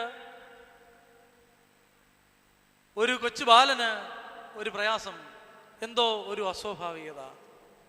വലിയവർ ഒത്തിരി ഉണ്ടായിരുന്നു. പക്ഷെ ഒരു കൊച്ചു ബാലന് എന്തോ ഒരു അസ്വാഭാവികത തോന്നി. അവൻ പറഞ്ഞതനുസരിച്ച് പിന്തുടർന്നാണ് പോലീസ് ഇവരെ പിടികൂടുന്നത്. ചോദിച്ചപ്പോഴാണ് ഇങ്ങനെ ഒരു ധൂർത്തിന്റെ കഥയും, ആഡംബരത്തിൽ ജീവിക്കുവാൻ വേണ്ടിയാണ് ഈ മോഷണം. അപ്പത്തിനു വേണ്ടി, വിശപ്പിനുള്ള അപ്പത്തിനു വേണ്ടി മോഷണം നടത്തുമ്പോൾ പിടിക്കപ്പെട്ട് വേദന അനുഭവിക്കുന്ന കുഞ്ഞുങ്ങൾ ഇന്ന് നമ്മുടെ കാരാഗ്രഹങ്ങളിലുണ്ട്. അവിടെയാണ് ധൂർത്തിനു വേണ്ടി കൊള്ളയടിക്കുന്നവരുടെ ലോകം. ആ കുഞ്ഞുങ്ങളെ പഠിപ്പിച്ചിട്ടില്ലായിരിക്കാം. ഈ പ്രതിസന്ധിയുടെ നടുവിൽ, ഈ കടങ്ങൾ പെരുകുമ്പോൾ, ഈ തകർച്ചയുടെ വക്കിൽ എൻ്റെ ദൈവമേ നീ എന്നെ കൈവിട്ടതെന്ത് എന്ന് ഇങ്ങനെ ഒരു പദ്ധതി ആസൂത്രണം ചെയ്യുന്നതിന് മുമ്പേ ദൈവസന്നിധിയിൽ മുട്ടിന്മേൽ നിന്ന് ചോദിക്കാൻ പഠിപ്പിച്ചിട്ടില്ല മാതാപിതാക്കൾ. അതുകൊണ്ടാണ് ഈ പ്രതിസന്ധിയുടെ നടുവിൽ നാശത്തിന്റെ പടുകുഴിയിലേക്ക് തള്ളപ്പെട്ടു പോകുന്നത്. നാശത്തിൽ നിന്ന് നാശത്തിലേക്ക് മാത്രം അവരുടെ ജീവിതം. നമ്മുടെ കുഞ്ഞുങ്ങൾ ഒരു നാശത്തിൽ നിന്ന് കരകയറണമെങ്കിൽ അവരെ പഠിപ്പിക്കണം, എൻ്റെ ദൈവമേ നീ എന്നെ കൈവിട്ടതെന്ത് എന്ന് പ്രാർത്ഥിക്കുവാൻ. അപ്പോൾ സ്വർഗം തുറന്ന് ഉത്തരം ലഭിക്കും. അപ്പോഴാണ് പ്രാർത്ഥന വീണ്ടും, എൻ്റെ ആത്മാവിനെ നാഥ ഞാൻ നിന്റെ കരങ്ങളിൽ തരുന്നു. നാഥ എൻ്റെ ആത്മാവിനെ ഞാൻ നിന്റെ കരങ്ങളിൽ തരുന്നു. സർവ്വതും നിവർത്തിയായി. എൻ്റെ ജീവിതത്തിന് അർത്ഥമുണ്ടായി. സർവ്വതും നിവർത്തിയായി. എൻ്റെ നാഥ ഞാൻ എൻ്റെ ആത്മാവിനെ നിന്റെ കരങ്ങളിൽ ഭരമേൽപ്പിക്കുന്നു. പ്രിയമുള്ളവരെ, 33.5 വർഷക്കാലത്തെ ജീവിതം കൊണ്ട് എല്ലാം നിവർത്തിയായി എന്ന് പറയുവാൻ തക്കവണ്ണം, നിരാശയില്ലാതെ ഈ ലോകത്തിൽ നിന്ന് പോകുവാൻ തക്കവണ്ണം ക്രിസ്തുവിനെ പഠിപ്പിച്ച മാതാവ് നമുക്ക് മുമ്പിലുണ്ട്. പ്രതിസന്ധിയിൽ ദൈവത്തോട് നിലവിളിക്കുവാൻ, ദൈവത്തോട് യാചിക്കുവാൻ പഠിപ്പിച്ച മാതാവ് നമ്മുടെ മുമ്പിലുണ്ട്. അത് നമ്മളെ പഠിപ്പിച്ച പിതാക്കന്മാർ നമ്മുടെ മുമ്പിലുണ്ട്. ആ പിതാക്കന്മാരുടെ മധ്യസ്ഥതയിലാണ് നാം അഭയം പ്രാപിക്കുന്നത്. ദൈവമേ നീ എന്നെ കൈവിട്ടിട്ടില്ല. എൻ്റെ ജീവിതം നിവർത്തിയായി. ഞാൻ എൻ്റെ ആത്മാവിനെ നിന്റെ കരങ്ങളിൽ ഭരമേൽപ്പിക്കുന്നു. നീ സ്വീകരിച്ചാലും. നമ്മെ സ്വീകരിക്കുവാൻ വേണ്ടി, നമ്മെ മാറോടണയ്ക്കുവാൻ വേണ്ടി കാത്തിരിക്കുന്ന ദൈവം തമ്പുരാൻ, നമ്മളെ മാറോട് ചേർത്ത് ചുംബനം നൽകുവാൻ കാത്തിരിക്കുന്നവനായ ദൈവം തമ്പുരാന്റെ സന്നിധിയിൽ ഈ രണ്ട് ജീവിതങ്ങൾ നമുക്ക് മാതൃകയാവട്ടെ. നമ്മുടെ ജീവിതം, ഈ ജീവിതങ്ങളിൽ ഏത് തിരഞ്ഞെടുക്കണമെന്ന് നാം തന്നെ ആലോചിക്കുക. ദൈവസന്നിധിയിൽ നമുക്ക് നമ്മുടെ തലകളെ വണക്കി നമുക്ക് യാചിക്കാം, നമുക്ക് പ്രാർത്ഥിക്കാം.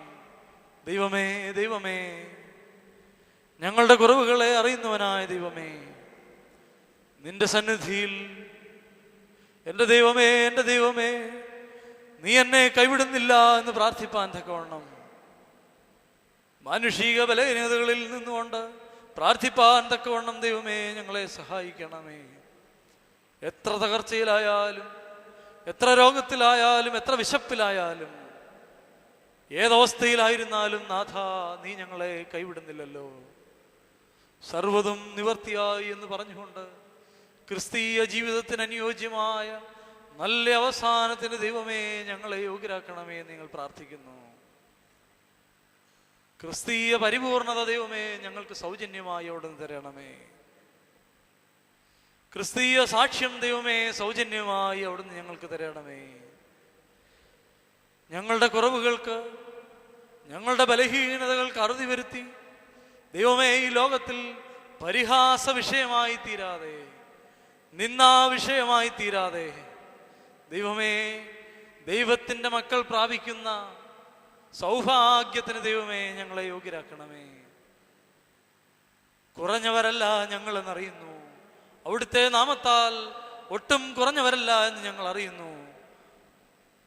അവിടുത്തെ വിശുദ്ധ മൂറോൻ അഭിഷേകത്താൽ, അവിടുത്തെ പരിശുദ്ധ ആത്മാവിനെ പ്രാപിച്ചിരിക്കുന്നതിനാൽ നാഥ ഞങ്ങൾ കുറഞ്ഞവരല്ല എന്നറിയുന്നു. നാഥ ഞങ്ങളെ അവിടുന്ന് സ്വീകരിക്കണമേ, ഞങ്ങളെ അവിടുത്തെ സന്നിധിയിലേക്ക് വിളിച്ചടുപ്പിക്കണമേ. ഈ ഉപവാസവും പ്രാർത്ഥനയും ദൈവമേ ഞങ്ങൾക്ക് അനുഗ്രഹത്തിന് മുഖാന്തരമായി തീരണമേ. ഞങ്ങളുടെ തലമുറകൾക്ക് അനുഗ്രഹത്തിന് മുഖാന്തരമായി തീരണമേ. ഞങ്ങൾ നിന്നെയും നിന്റെ പിതാവിനെയും നിന്റെ പരിശുദ്ധാത്മാവിനെയും ഇപ്പോഴും എപ്പോഴും എന്നും എന്നേക്കും സ്തുതിച്ച് സ്തോത്രം ചെയ്യുവാനായിട്ട് തന്നെ. ആമീൻ. ഇന്ന് ഒരുമിച്ച് ചിന്തിക്കുവാൻ ആഗ്രഹിക്കുന്നത് രാജാക്കന്മാരുടെ 1-ാം പുസ്തകം 21-ാം അധ്യായം അതിൻ്റെ 25-ാം വാക്യം.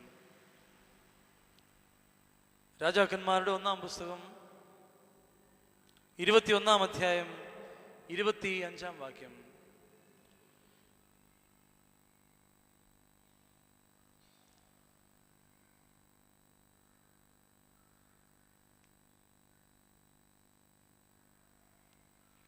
എന്നാൽ യഹോവയ്ക്ക് അനിഷ്ടമായുള്ളത് ചെയ്യുവാൻ തന്നെത്താൻ വിറ്റുകളഞ്ഞ ആഹാബിനെ പോലെ മറ്റൊരുത്തൻ ഉണ്ടായിട്ടില്ല.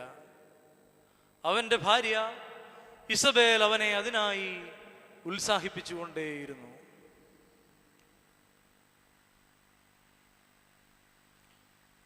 രാജാക്കന്മാരുടെ 1-ാം പുസ്തകം 21-ാം അധ്യായം 25-ാം വാക്യം നാം വായിക്കുന്നു.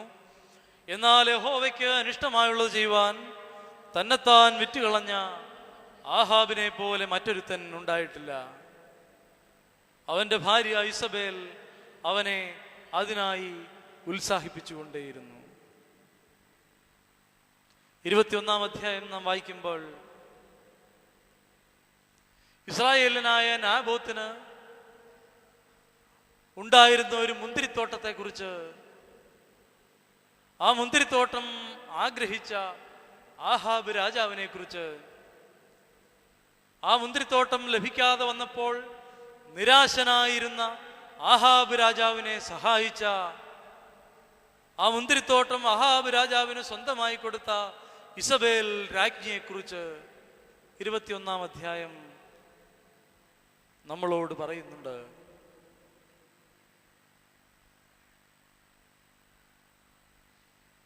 ഇസ്രായേലിലെ ഏതൊരു വ്യക്തിക്കും പിതാക്കന്മാരുടെ അനുഭവം കൈയാളുവാൻ, കൈവശം വെച്ച് അനുഭവിക്കുവാനുള്ള അധികാരവും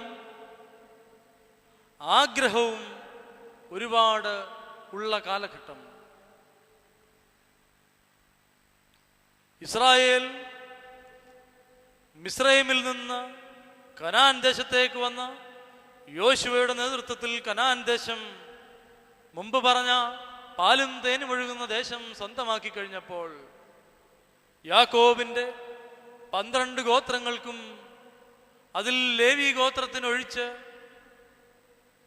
അവകാശമായി കൊടുത്ത ഭൂമി, അത് തലമുറ തലമുറയായി പിതാക്കന്മാരുടെ അനുഭവം കൈവശം വെച്ചുകൊണ്ട് ഇരുന്നു. ആഹാബിന്റെ കാലത്ത് നാബോത്ത് എന്ന മനുഷ്യൻ, ഇസ്രായേലിനായ മനുഷ്യൻ, ഒരു മുന്തിരിത്തോട്ടം കൈവശം വെച്ചിരുന്നു. ഈ മുന്തിരിത്തോട്ടം ആഹാബ് രാജാവിന്റെ അരമനയുടെ സമീപത്തായിരുന്നു എന്നുള്ളത് കൊണ്ട് ആഹാബ് രാജാവിന് ആ മുന്തിരിത്തോട്ടം അത് ചീരത്തോട്ടമാക്കിയെടുത്താൽ കൊള്ളാമെന്നുള്ള ഒരു ആഗ്രഹം പതിയെ പതിയെ ഉള്ളിൽ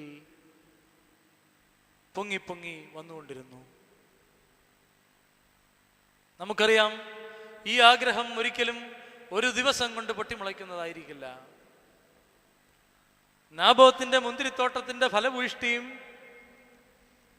നാബോത്തിന്റെ മുന്തിരിത്തോട്ടത്തിലെ ഫലത്തിന്റെ അനുഭവം കൊണ്ട് നാബോത്ത് ജീവിക്കുന്ന ജീവിത സാഹചര്യത്തിലും ഒക്കെ അസൂയയും പ്രയാസവും തോന്നിയ ആഹാബ് രാജാവ് നാബോത്തിന്റെ മുന്തിരിത്തോട്ടം, ആ മുന്തിരി നശിപ്പിച്ച് അത് ചീരത്തോട്ടമാക്കി അരമനയോട് ചേർത്തിടുവാൻ ആശിക്കുന്നു, ആഗ്രഹിക്കുന്നു.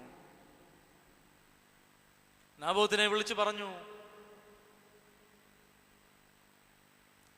നിന്റെ ഈ മുന്തിരിത്തോട്ടം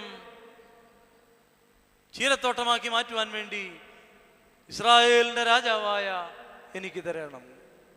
ഒരു രാജാവ് ചോദിച്ചു കഴിഞ്ഞാൽ എന്താണ് മറുപടി പറയുക? എന്നാൽ നാബോത്ത് പറഞ്ഞു, എൻ്റെ പിതാക്കന്മാരുടെ അനുഭവം ഞാൻ ഒരിക്കലും നിനക്ക് നൽകുകയില്ല. എൻ്റെ പിതാക്കന്മാരുടെ അനുഭവം ഞാൻ ഒരിക്കലും നിനക്ക് നൽകുകയില്ല. പിതാക്കന്മാരെ കുറിച്ചുള്ള എരിവ്. പരിശുദ്ധനായ പരിമലമാർ ഗ്രിഗോറിയോസ് തിരുമേനി ഈ പരിമല ദേശത്ത് വന്ന്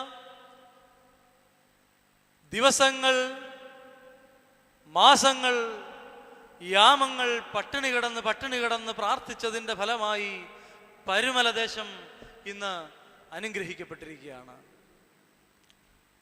ഓർത്തഡോക്സ് സഭ ഇന്ന് അനുഗ്രഹിക്കപ്പെട്ടിരിക്കുകയാണ്. ഈ പരിമളം നാനാജാതി മതസ്ഥരും അനുഭവിക്കുകയാണ്. ഇന്ന് ജൂൺ മാസം 15-ാം തീയതി ഒരു പരിശുദ്ധൻ ജനിച്ച ദിവസം. പരിശുദ്ധനായ പരിമലമാർ ഗ്രിഗോറിയോസ് തിരുമേനി ഈ ലോകത്തിൽ ജനിച്ചു വീണ ദിവസം ഞാനും നിങ്ങളും ഈ പരിശുദ്ധ ദേവാലയത്തിലായിരിക്കുവാൻ എന്ത് എന്ത് എന്ത് നന്മയാണ് ചെയ്തിരിക്കുന്നതെന്ന് ചിന്തിക്കുക. ഞാനൊരു നന്മയും ചെയ്തതായി ഞാൻ കാണുന്നില്ല. ഈ ദിവസം ഈ ദേവാലയത്തിൽ നിൽക്കുവാൻ, ഇന്ന് പരിമല തിരുമേനിയുടെ ജന്മദിവസമാണ് എന്ന് ഇന്നിവിടെ പറയുമ്പോഴാണ് ഞാൻ അറിയുന്നത്. കാരണം നമ്മൾ പിതാക്കന്മാരുടെ ജന്മദിവസം ഒരിക്കലും കൊണ്ടാടാറില്ല. പരിശുദ്ധ പരിമല തിരുമേനിയുടെ പെരുന്നാൾ നാം കൊണ്ടാടുന്നത് നവംബർ 2-ാം തീയതി പെരുന്നാളായി നാം കൊണ്ടാടുന്നു. വലിയ ജനപ്രളയം ഈ ദേവാലയത്തിലേക്ക് കടന്നു വരുന്നുണ്ട്. അന്നിവിടെ വിശുദ്ധ വചനം പറയുന്നത് പരിശുദ്ധ കാതോലിക്ക ബാവ തിരുമേനി ആയിരിക്കും. എല്ലാ വർഷവും നാം അത് കേൾക്കുന്നുണ്ട്, നാം അതിൽ സംബന്ധിക്കുന്നുണ്ട്. ഇന്ന് ഈ ദിവസം വചനം നിങ്ങളോടൊപ്പം പങ്കിടുവാൻ തക്കവണ്ണം, നിങ്ങളോടൊപ്പം ഒരു നിമിഷം ദൈവവചനത്തെക്കുറിച്ച് ചിന്തിക്കുവാൻ തക്കവണ്ണം എന്ത് നന്മയാണ് ഞാൻ ചെയ്തതെന്ന് എനിക്കറിയില്ല. എൻ്റെ കുറവുകളെ ഞാൻ ദൈവസന്നിധിയിൽ സമർപ്പിക്കുന്നു. നിങ്ങൾ ഇന്ന് ഈ ദേവാലയത്തിലായിരിക്കുന്നു. പലർക്കും ചിലപ്പോൾ ഒരു കോയിൻസിഡൻസ് എന്ന് പറയുന്ന തരത്തിലായിരിക്കാം. ജീവിതത്തിലെ യാദൃശ്ചികം എന്ന് പറയുന്ന ഒരു നിമിഷമായിരിക്കാം ഇത്. അതിന് ഞാൻ എപ്പോഴും യേശുതമ്പുരാന്റെ ഒരു ഉപമയെക്കുറിച്ച് മനസ്സിൽ ധ്യാനിക്കാറുണ്ട്. മുന്തിരിത്തോട്ടത്തിൽ നട്ടിരുന്ന അത്തിവൃക്ഷം. വിശുദ്ധ ലൂക്കോസിന്റെ സുവിശേഷം 13-ാം അധ്യായത്തിൽ യേശുതമ്പുരാൻ ഒരു ഉപമ പറയുന്നു. മുന്തിരിത്തോട്ടത്തിൽ നട്ടിരുന്ന ഒരു അത്തിവൃക്ഷം ഉണ്ടായിരുന്നു. പക്ഷേ അത് ഫലം കായ്ക്കുന്നില്ല. മുന്തിരിത്തോട്ടത്തിൽ നട്ടിരിക്കുന്ന അത്തിവൃക്ഷത്തിന്റെ നന്മ എന്താന്ന് ചോദിച്ചാൽ അതിന് ലഭിച്ചിരുന്ന പരിചരണം വളരെ വലുതായിരുന്നു എന്നുള്ളതാണ്. കാരണം വലിയൊരു മുന്തിരിത്തോട്ടത്തിൽ ഒരു ചെറിയ അത്തിവൃക്ഷം. ആ അത്തിവൃക്ഷത്തെ കൃഷിക്കാരൻ വളരെ സൂക്ഷ്മതയോടുകൂടി സൂക്ഷിച്ചു. അതിനു ചുറ്റും വേലി കെട്ടി, അതിനു ചുറ്റും ചക്ക് കുഴിച്ചിട്ട് അതിനെ പരിലാളിച്ച് പരിപാലിച്ച് വളർത്തി വളർത്തി വലുതാക്കി കൊണ്ടുവന്നു. ആ അത്തിവൃക്ഷത്തെ പോലെ വളരെയേറെ പരിലാളനകൾ അനുഭവിക്കുന്നവരാണ് നാം ഓരോരുത്തരും. നമുക്ക് തോന്നാം നമ്മുടെ ജീവിതം വളരെ ചെറുതാണ്, നമ്മളെക്കുറിച്ച് ദൈവം തമ്പുരാൻ മനസ്സിലാക്കുന്നില്ല, നമ്മളെക്കുറിച്ച് ദൈവം ഓർക്കുന്നില്ല. ഇതൊക്കെ നാം ചിന്തിക്കാറുണ്ട്. പക്ഷേ ഈ മുന്തിരിത്തോട്ടത്തിൽ നട്ടിരിക്കുന്ന അത്തിവൃക്ഷങ്ങളാണ് ഞാനും നിങ്ങളുമെന്ന് ഈ ഉപമ എൻ്റെ മനസ്സിലേക്ക് ഇപ്പോൾ വന്നത് ഈ പരിശുദ്ധ പരിമല തിരുമേനിയുടെ ഈ ദേവാലയത്തിൽ ഈ സുദിനത്തിൽ ആയിരിക്കുവാൻ യാദൃശ്ചികമായി നമുക്ക് അവസരം ലഭിച്ചതുകൊണ്ടാണ്. ഒരുപാട് പരിലാളനകൾ ഏറ്റവരാണ് നാം. അതുകൊണ്ടാണ് നാം ഇന്ന് ഇവിടെ ഈ ദൈവസന്നിധിയിലായിരിക്കുന്നത്. ഇതൊരു വലിയ അനുഭവമായി, ഇത് വലിയൊരു നിധിയായി നാം കാത്തു സൂക്ഷിക്കണം. അതിന് ഈ യാദൃശ്ചികം എന്ന സംഭവത്തിന് യേശുതമ്പുരാൻ മറ്റൊരു ദൃഷ്ടാന്തം കൂടി കാണിച്ചു തരുന്നുണ്ട്. ഇസ്രായേലിൽ അനേക സ്ത്രീകൾ വെള്ളം കോരിക്കൊണ്ട് ദേശത്ത് വീഥികളിൽ കൂടി നടന്നു പോകുമ്പോൾ തനിക്ക് പെസഹ ഒരുക്കുവാനുള്ള ഭവനം എവിടെയെന്ന് ശിഷ്യന്മാർ ചോദിച്ചപ്പോൾ പറഞ്ഞു, വെള്ളം കോരിക്കൊണ്ട് നിങ്ങൾക്ക് മുമ്പാകെ പോകുന്ന പുരുഷൻ നിങ്ങൾക്ക് ഊട്ടുമുറിയിലേക്കുള്ള വഴികാട്ടിയായി തീരും. യാക്കോബ് കൊടുത്ത കിണറിൽ നിന്ന് ശമരിയ സ്ത്രീ വെള്ളം കോരി വീട്ടിലേക്ക് പോകുന്നുണ്ട്. അബ്രഹാം തന്റെ മകനായ ഇസഹാക്കിന് ഭാര്യയെ തേടിപ്പോയപ്പോൾ വെള്ളം കോരിക്കൊണ്ട് നിന്ന റിബേക്കായെ കിണറ്റരികിൽ നാം കാണുന്നുണ്ട്. പിന്നീട് ഇങ്ങോട്ട് എപ്പോഴും നമ്മൾ ഇങ്ങനെ സ്ത്രീകൾ വെള്ളം കോരിക്കൊണ്ട് പോകുന്നത് കാണുന്നു. യേശുവിന്റെ കാലഘട്ടത്ത് ജെറുസലേമിൽ വെള്ളം കോരിക്കൊണ്ടു പോകുന്ന സ്ത്രീകൾ. ജെറുസലേം ദേവാലയത്തോട് അടുത്താണ് ഈ മർക്കോസിന്റെ മാളിക, ഊണുമുറി എന്ന് പറയുന്നത്. അവിടെ ഊട്ടുമുറിയിലേക്കുള്ള വഴികാട്ടി ഒരു പുരുഷനായിരിക്കുമെന്ന് പറയുമ്പോൾ ശിഷ്യന്മാരുടെ മനസ്സിൽ ചോദ്യചിഹ്നങ്ങൾ ഉണ്ടായി. എങ്ങനെ ഈ സ്ത്രീകളുടെ നടുവിൽ ഒരു പുരുഷനെ ഞങ്ങൾ എങ്ങനെ കണ്ടെത്തും? ഒരു പുരുഷനെ കണ്ടെത്തി. വെള്ളം കോരിക്കൊണ്ടുപോയ ഒരു പുരുഷൻ.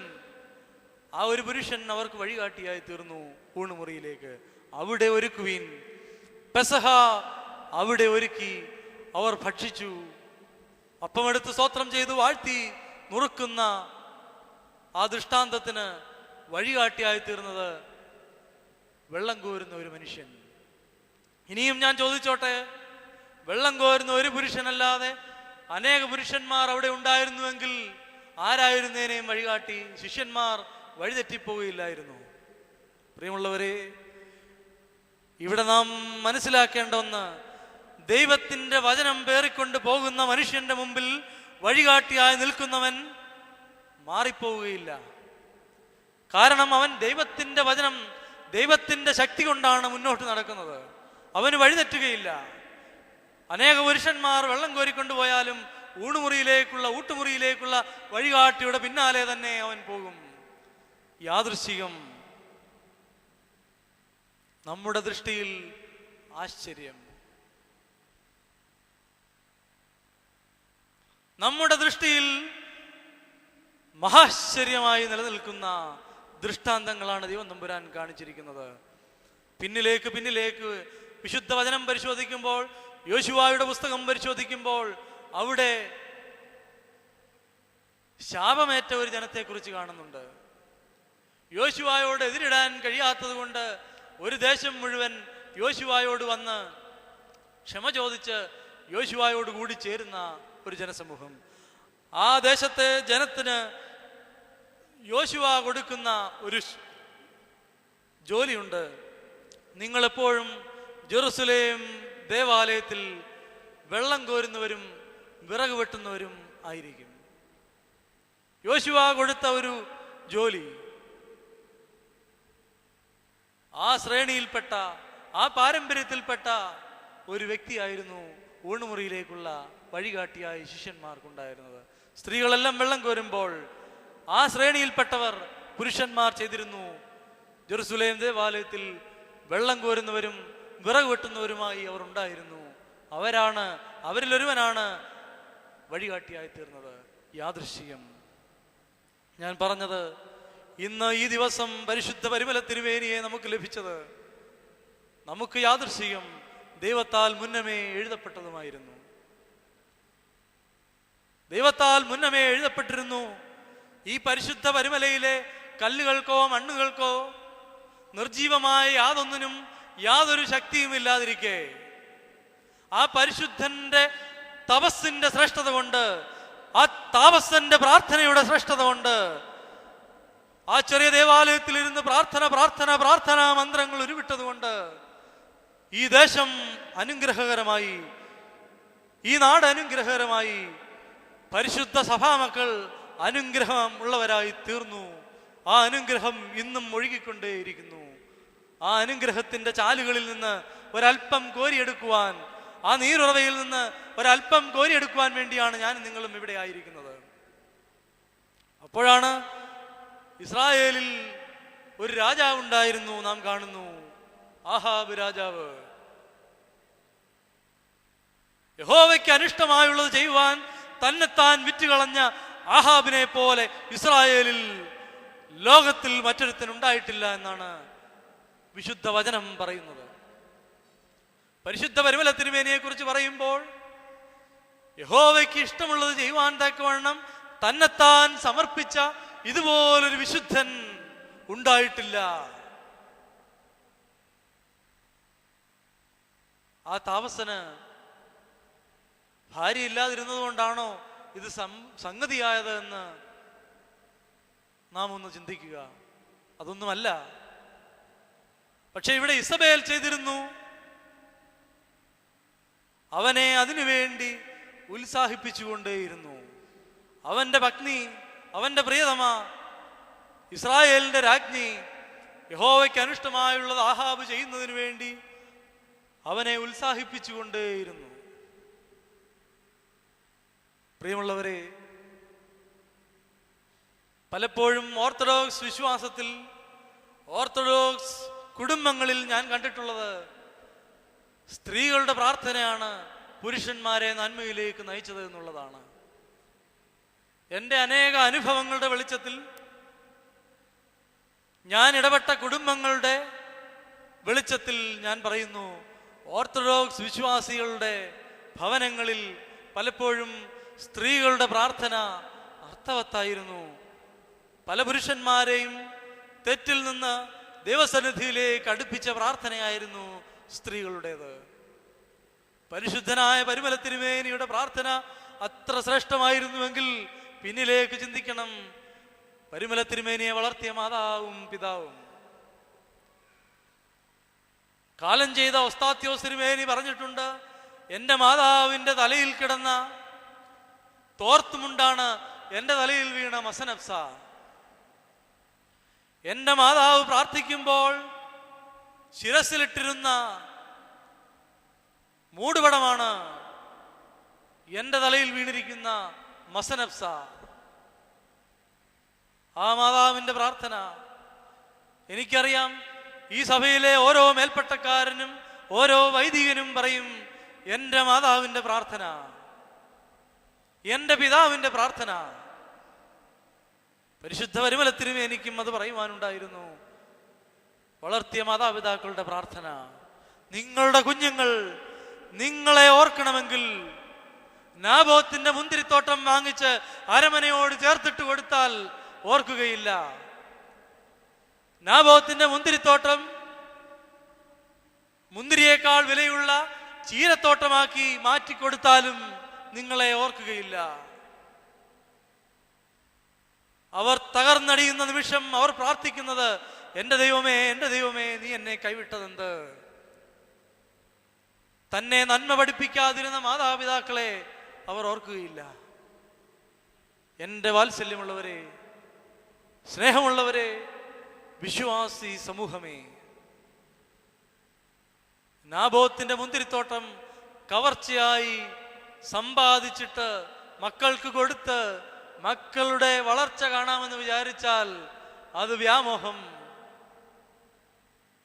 ഇനിയും പല മാതാപിതാക്കളും വിചാരിക്കുന്നു, എൻ്റെ മക്കൾ പരിമല തിരുമേനിയെ പോലെ ഒന്നും ആവണ്ട, അത്രയും പട്ടിണി കിടക്കണ്ട, അങ്ങനെയൊന്നും വേണ്ട, ജീവിതചര്യ അങ്ങനെയൊന്നും വേണ്ട. അങ്ങനെ വിചാരിച്ചാണ് നമ്മുടെ മക്കൾക്ക് ശ്രേഷ്ഠമായ ആഹാരം കൊടുത്ത് കുഞ്ഞുനാൾ മുതൽ വളർത്തുന്നത്. ബേബി ഫുഡ്, ടിൻ ഫുഡ്, അതൊക്കെ കൊടുക്കുന്നു. നോമ്പിലും ഉപവാസത്തിലും ഒക്കെ ആയിരിക്കുമ്പോൾ നാമും അത് ഭക്ഷിക്കുന്നു, നമ്മുടെ കുഞ്ഞുങ്ങൾക്കും അത് കൊടുക്കുന്നു. ഭക്ഷണത്തിന്റെ തൃപ്തി മാത്രമാണ് അവർക്ക് മനസ്സിലാവുന്നത്. നാവിൽ ഉപവാസത്തിന്റെ രുചി അവർ അനുഭവിച്ചിട്ടില്ല. വിശപ്പിന്റെ രുചി അവരുടെ നാവുകളിൽ അവർ അനുഭവിച്ചിട്ടില്ല. തേനും വയമ്പും നാവുകളിലേക്ക് കൊടുക്കുന്നു. പരിശുദ്ധമായ അപ്പവീഞ്ഞുകൾ നാവിലേക്ക് കൊടുക്കുമ്പോൾ വിശപ്പിന്റെ സ്വാദ് അനുഭവിച്ചതിന് ശേഷം കർത്താവിന്റെ തിരുശരീര രക്തങ്ങൾ അനുഭവിക്കുമ്പോൾ ആ കുഞ്ഞ് ഓർക്കും, ഈ ലോകത്തിൽ പട്ടിണി കിടക്കുന്നവനെ കുറിച്ച് ഓർക്കും, ഈ ലോകത്തിൽ വിശക്കുന്നവനെ കുറിച്ച് ഓർക്കും, ഈ ലോകത്തിൽ ദുരിതം അനുഭവിക്കുന്നവനെ കുറിച്ച് ഓർക്കും. അങ്ങനെയൊക്കെ ഓർക്കുന്നവന് മാത്രമേ വിശപ്പും ദാഹവും ഇല്ലാത്ത മാതാപിതാക്കളെ കുറിച്ച് ഓർക്കുവാൻ കഴിയൂ. കാരണം അവരുടെ മുമ്പിൽ അവരുടെ മാതാപിതാക്കൾ വിശക്കുന്നവരായി ദാഹിക്കുന്നവരായി കണ്ടിട്ടില്ല. ആ മാതാപിതാക്കളെ കുറിച്ച് അവർ ഓർക്കണമെങ്കിൽ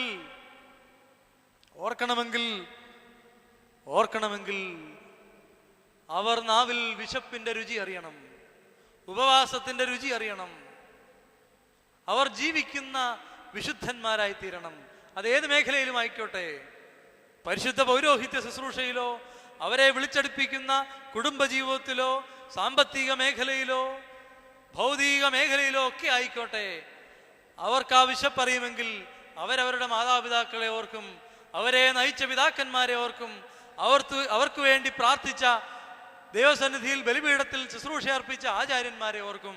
ഇല്ലാത്തവർ ഓർക്കുകയില്ല. പരിശുദ്ധ മാതാവ് പഠിപ്പിച്ച പ്രാർത്ഥന യേശുതമ്പുരാന്റെ നാവുകളിൽ ഉണ്ടായിരുന്നു. ലോകത്തിൽ അവതരിച്ചതിന്റെ ഉദ്ദേശം നിവർത്തിയാവണമെന്നുള്ളത് കൊണ്ട് മരണത്തിന് കീഴടങ്ങി 3-ാം നാൾ ഉത്ഥാനം ചെയ്തു, സ്വർഗാരോഹണം ചെയ്തു. അത് പദ്ധതി അനുസരിച്ച് നിറവേറി.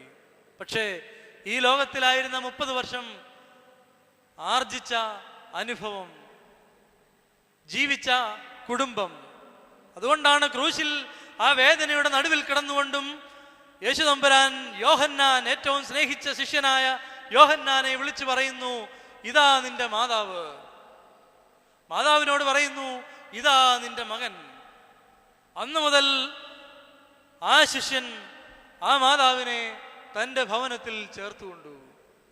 വേദനയുടെ നടുവിലായിരിക്കുമ്പോൾ മാതാപിതാക്കളെ, സഹോദരങ്ങളെ, നിങ്ങളെ ഓർക്കണമെങ്കിൽ നാവിൽ ഉപവാസത്തിന്റെ രുചി ഉണ്ടാവണം. 8-ാം ദിവസം ഏറ്റ പരിച്ഛേദനയുടെ ഓർമ്മ ശബ്ദ വീജികളിൽ മുഴങ്ങണം. നിന്നെ മാമോദീസാ മുഖ്യ പുരോഹിതൻ ഇതാണ്, നീ മാമോദീസാ മുഖ്യ പള്ളി ഇതാണ്, നീ മധ്യസ്ഥത അണയ്ക്കുന്ന, നിനക്ക് വേണ്ടി മധ്യസ്ഥത അണച്ച വിശുദ്ധൻ ഇതാണ് എന്നുള്ള ആ പ്രാർത്ഥനകൾ, അത് മാതാപിതാക്കൾ അവന്റെ ശ്രവണേന്ദ്രിയങ്ങളിലേക്ക് പതുക്കെ പതുക്കെ പതുക്കെ പറഞ്ഞുകൊണ്ടേയിരിക്കണം. അവൻ ഓർക്കും. 8-ാം ദിവസം ജെറുസലേം ദേവാലയത്തിൽ പരിച്ഛേദന ഏൽക്കപ്പെട്ടവനാണ് നീ. പണമില്ലാത്തത് കൊണ്ട്, കുഞ്ഞാടിനെ ബലി കൊടുക്കുവാനില്ലാത്തത് കൊണ്ട് കുറുപ്രാവിനെ ബലി കൊടുത്ത നിസ്സാരരായ മാതാപിതാക്കളുടെ മകനാണ് നീ എന്ന് ആ കുഞ്ഞിനോട് പറഞ്ഞിട്ടുണ്ട്, നിന്റെ അപ്പനും അമ്മയ്ക്കും നിനക്ക് വേണ്ടി ബലി കൊടുക്കുവാൻ അവിടെ കുഞ്ഞാടിനെ വാങ്ങിക്കുവാനുള്ള പണമില്ലായിരുന്നു. അതുകൊണ്ട് 2 ചെറു കുറുപ്രാവിനെ ദേവാലയത്തിൽ ബലി അർപ്പിച്ചുകൊണ്ടാണ് നിനക്ക് വേണ്ടി പാപപരിഹാര യാഗം കഴിച്ചത്. എങ്ങനെ മറക്കും, എങ്ങനെ മറക്കും എൻ്റെ സഹോദരങ്ങളെ? ആ മകന്, കാലിത്തൊഴുത്തിൽ പിറന്നു വീണ മകന് താൻ കാലിത്തൊഴുത്തിലാണ് പിറന്നു വീണത് എന്ന ബോധ്യം അവന്റെ മാതാപിതാക്കളിൽ നിന്ന് മാത്രമാണ് ലഭിക്കുന്നത്. തനിക്ക് വേണ്ടി കുറുപ്രാവിനെ മാത്രമാണ് ജെറുസലേം ദേവാലയത്തിൽ ബലിയർപ്പിച്ചത് എന്ന് ആ മാതാപിതാക്കളിൽ നിന്ന് മാത്രമാണ് മനസ്സിലാവുന്നത്. ഈ ചെറുപ്രായത്തിൽ നമ്മളോട് ചോദിക്കും, എന്തിന് ശിശുവിനെ സ്നാനം കഴിപ്പിക്കുന്നു? അവൻ വളർന്ന ശേഷം സ്നാനം കഴിച്ച് പരിശുദ്ധനായി തീരുകയില്ലയോ? അവൻ വളർന്ന ശേഷം സ്നാനം കഴിച്ച് പരിശുദ്ധനാവുകയില്ല എന്ന് യേശു തമ്പുരാന്റെ ഈ ലോക ജീവിതത്തിൽ നിന്ന് നമുക്ക് വ്യക്തമാണ്. കുഞ്ഞുനാളിൽ കൈപിടിച്ച അമ്മയും അപ്പനും പറഞ്ഞു കൊടുക്കുന്നതാണ് അവന്റെ മാതാവും പിതാവും. ദൈവത്തിന്റെ സ്വപുത്രനായിരിക്കെ, അതുള്ളിൽ ബോധ്യമുണ്ടായിരിക്കെ, അതറിയാവുന്ന മാതാപിതാക്കൾ, മാതാവ് പറയുന്നു, നിന്റെ പിതാവ് ഈ യോസേഫല്ല, നിന്റെ പിതാവ് സ്വർഗത്തിലിരിക്കുന്ന ദൈവമാണ്. നിന്നെ പേറുവാൻ വഹിക്കുവാൻ എളിയവളായ എനിക്ക്, നിന്യപൂഴിയായ എനിക്ക് ഭാഗ്യമുണ്ടായി. ആ ഭാഗ്യാവസ്ഥയിൽ ഞാൻ ജീവിക്കുകയാണ്. പരിശുദ്ധ കന്യമറിയാം ഉത്സാഹിപ്പിച്ചുകൊണ്ടിരുന്നത് യഹോവയാം ദൈവത്തെ പിതാവായി അറിയുവാനാണ്. ഇവിടെ ഇസബേൽ ആഹാബിനെ ഉത്സാഹിപ്പിച്ചുകൊണ്ടേയിരുന്നു യഹോവയ്ക്ക് അനിഷ്ടമായുള്ളത് ചെയ്യുവാൻ. പരിശുദ്ധ കന്യമറിയാം യേശുവിനെ ഉത്സാഹിപ്പിച്ചുകൊണ്ടേയിരുന്നു പിതാവാം ദൈവത്തിന് ഇഷ്ടമുള്ളത് ചെയ്യുവാൻ തക്കവണ്ണം.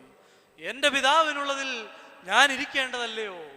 ജെറുസലേം ദേവാലയത്തിൽ വലിയ വലിയ പണ്ഡിതന്മാരുടെ നടുവിലിരുന്നു കുഞ്ഞിനെ കാണാതെ കരഞ്ഞുകൊണ്ട് തിരിച്ചു വന്ന മാതാപിതാക്കൾ ചോദിച്ചു, കുഞ്ഞെ നീ ഞങ്ങളോട് ചെയ്തതെന്ത്?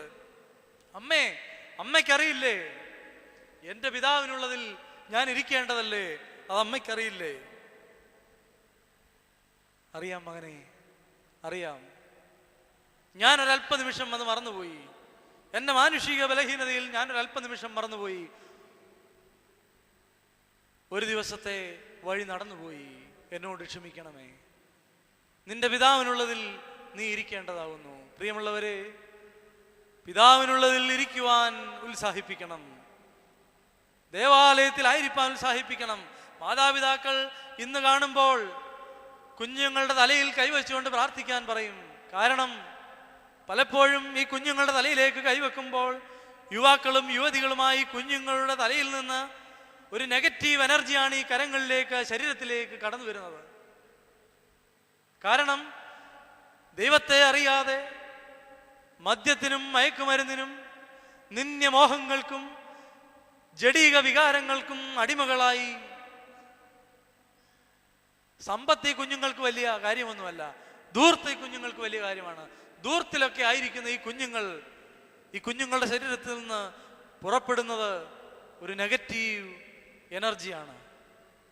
ആ നെഗറ്റീവ് എനർജിയെ ഇല്ലാതാക്കി പിതാവിൻ്റെയും പുത്രൻ്റെയും പരിശുദ്ധാത്മാവിൻ്റെയും നാമത്തിൽ, ആ പരിശുദ്ധ നാമത്തിൽ ഇവരുടെ മേൽ റൂഷ്മ ചെയ്യുമ്പോൾ ഓർക്കാറുണ്ട്, ഇപ്പോൾ ഈ മാതാപിതാക്കൾ ഇവരുടെ തലയിൽ കൈവച്ചുകൊണ്ട് പുരോഹിതനോട് പ്രാർത്ഥിക്കുവാൻ വെമ്പൽ കൊള്ളുമ്പോൾ ഇത് കുഞ്ഞുനാൾ മുതൽ ഈ കുഞ്ഞുങ്ങളെ കൊണ്ട് ശീലിപ്പിച്ചിരുന്നുവെങ്കിൽ ഇത്ര വേദന ഈ മാതാപിതാക്കൾക്ക് ഉണ്ടാകുമായിരുന്നില്ല. ഇത്ര വേദന ഈ മാതാപിതാക്കൾ അനുഭവിക്കുമാറില്ലായിരുന്നു.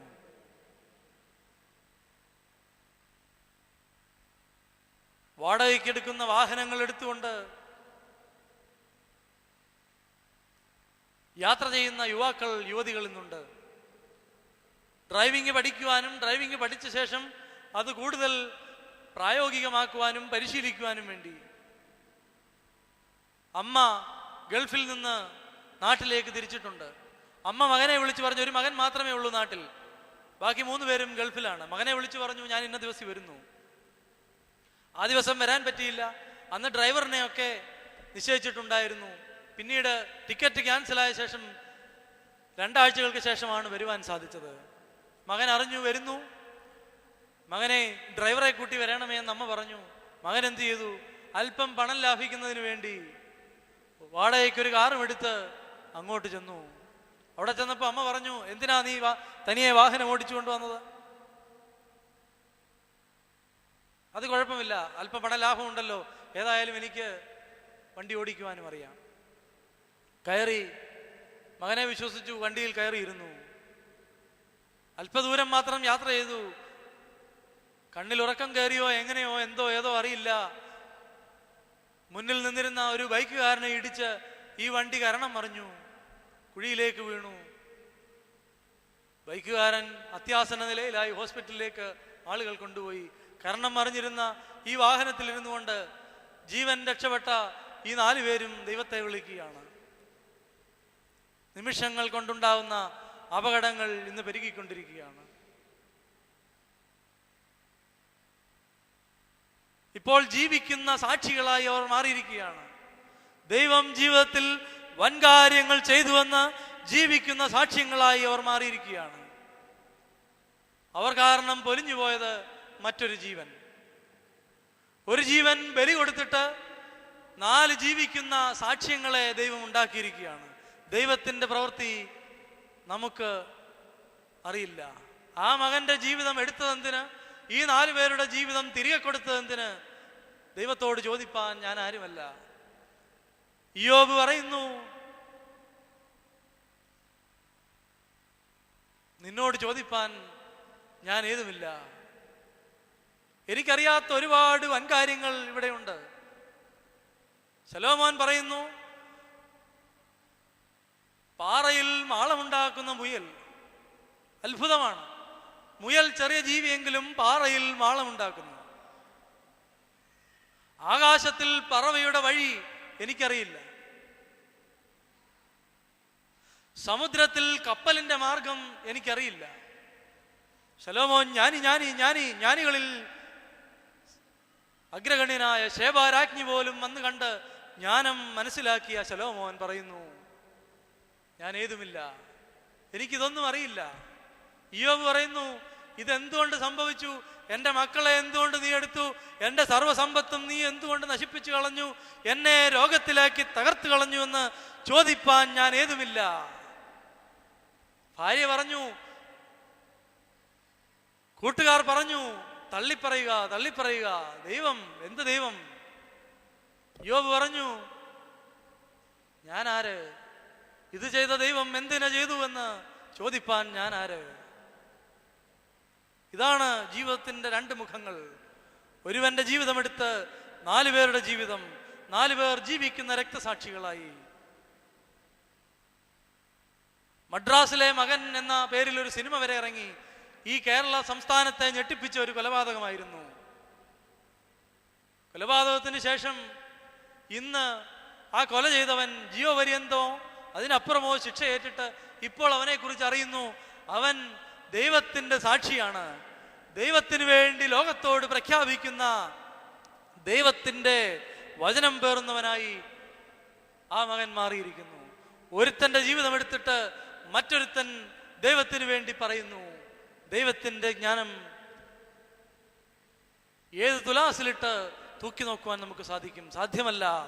നിങ്ങളുടെ കുറവുകളെ നിങ്ങൾ വലിയ ത്രാസുകളിൽ വെച്ച് അതിന് വലിപ്പം കൊടുക്കരുത്. ദൈവത്തിന്റെ ഇഷ്ടം എന്നിൽ നിറവേറണമേ, ദൈവത്തിന്റെ ഇഷ്ടം ഹിതം എന്നിൽ നിറവേറണമേ. നിന്റെ ഹിതം പോലെ എന്നെ നിത്യം നാടത്തിടണമേ.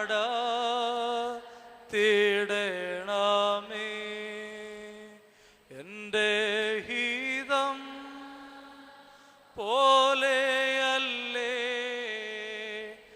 എൻ പിതാവേ എന്നെ ഹോവേ. എൻ്റെ ഹിതം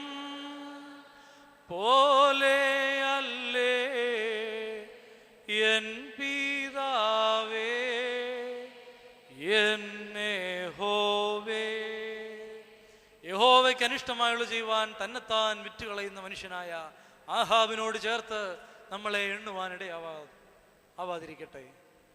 അവനുമേ ഉത്സാഹിപ്പിച്ചുകൊണ്ടിരുന്ന ഇസബേൽ രാജ്ഞിയുടെ ഗണത്തിൽ നമ്മെ ആവാതിരിക്കട്ടെ. ശലോമോന്റെ അത്യാഗ്രഹം അഗ്നിയേക്കാൾ ഭയാനകമായിരുന്നു, നശിപ്പിക്കുന്ന അഗ്നിയേക്കാൾ ഭയാനകമായിരുന്നു. നാബോത്തിന്റെ മുന്തിരിത്തോട്ടം ആഗ്രഹിച്ച് നാബോത്തിന്റെ മുന്തിരിത്തോട്ടത്തിന് വേണ്ടി ധ്യാനിച്ചിരിക്കുമ്പോൾ ഇസബേൽ ഈ നാബോത്തിനെ കല്ലുകൾ കൊണ്ട് എറിഞ്ഞ് ന്യായാധിപന്മാരെ കൊണ്ട് കൃത്രിമമായി ഉണ്ടാക്കിയ നീതിപീഠത്തിന്റെ മുമ്പിൽ ഇരുത്തിക്കൊണ്ട് ന്യായം വിധിച്ച് തെറ്റുകാരനായി മുദ്രകുത്തി കല്ലുകൾ എറിഞ്ഞ് അവനെ ശിക്ഷയ്ക്ക് വിധേയനാക്കി കൊലപ്പെടുത്തുന്നു. ആ കൊലക്കുറ്റത്തിന് ശേഷം ഇസബേൽ ഈ നാബോത്തിന്റെ മുന്തിരിത്തോട്ടം തന്റെ ഭർത്താവായ ആഹാബിന് സമ്മാനമായി കൊടുക്കുന്നു. ആഹാബ് ചെയ്ത തെറ്റ് അതിനു മുമ്പെയാണ്. തന്റെ പിതാക്കന്മാർ ചെയ്തിരുന്നതിലും അധികമായി യൊരോബെയാമിന്റെ പാപങ്ങളിൽ നടക്കുന്നത് പോരാ എന്ന് തോന്നുമാറ് അവൻ സീദോന്യ രാജാവായ യേദ്ബലിന്റെ മകളായ ഇസബേലിനെ ഭാര്യയായി പരിഗ്രഹിക്കുകയും ബാലിനെ ചെന്ന് സേവിച്ച് നമസ്കരിക്കുകയും ചെയ്തു. തനിക്ക് മുമ്പുണ്ടായിരുന്ന യൊരോബെയാമിന്റെ പാപങ്ങൾ പോരാ എന്ന് തോന്നുമാറ് ബേത്ബാലിന്റെ മകളെ ഭാര്യയായി, സീദോന്യ രാജകുമാരിയെ ഭാര്യയായി സ്വീകരിച്ച നാൾ മുതൽ തുടങ്ങി ആഹാബിന്റെ പതനം. യഹോവയെ സേവിച്ചിരുന്ന ആഹാബ് സീദോന്യ രാജകുമാരിയെ തേടിപ്പോയപ്പോൾ നാം ഇന്ന് നമ്മുടെ മക്കൾക്ക് സീദോന്യ രാജകുമാരന്മാരെ ആഗ്രഹിച്ചു പോകുന്നുണ്ട്. കോട്ടയം ദേവലോകത്ത് അതിന്റെ ബാക്കി പത്രങ്ങൾ വരുന്നു. ദിവസങ്ങൾ ഒഴിഞ്ഞു പോകുന്ന വിവാഹബന്ധങ്ങൾ സ്ഥിരപ്പെടുത്തി തരണമെന്ന് പറഞ്ഞുകൊണ്ട്, കൽപ്പന തരണമെന്ന് പറഞ്ഞുകൊണ്ട് 1000, 1500, 2000, 10,000 അത് കൂടിക്കൊണ്ടിരിക്കുകയാണ് നമ്മുടെ സഭയിൽ. ഈ ചെറിയ സഭയിൽ ഇങ്ങനെയെങ്കിൽ വലിയ സഭകളിലൊക്കെ, ക്രിസ്തീയ സഭകളിൽ എന്തുമാത്രം. കാരണം ആഹാബ് പോയതുപോലെ സീദോന്യ രാജകുമാരന്മാരെ തേടിപ്പോകുന്നു. ദൈവത്തെ വിളിക്കുന്ന ഒരു മകനെ തേടി, ദൈവത്തെ വിളിക്കുന്നവനാണോ ദൈവത്തെ വിളിക്കുന്നവളാണോ എന്ന് തേടി നാം ഏതെങ്കിലും നമ്മുടെ മക്കൾക്ക് വിവാഹാലോചനകൾ നടത്താറുണ്ടോ? എൻ്റെ സഹോദരങ്ങളെ, ലക്ഷങ്ങൾ കോടികൾ ഇല്ല എങ്കിലും അവൾ ദൈവത്തെ വിളിക്കുന്നതാണ്, അവൻ ദൈവത്തെ വിളിക്കുന്നതാണ് എന്ന് മനസ്സിലാക്കി ആരുടെയെങ്കിലും മക്കളെ വിവാഹബന്ധത്തിലേക്ക് ചേർത്ത് വരുത്തുവാറുണ്ടോ?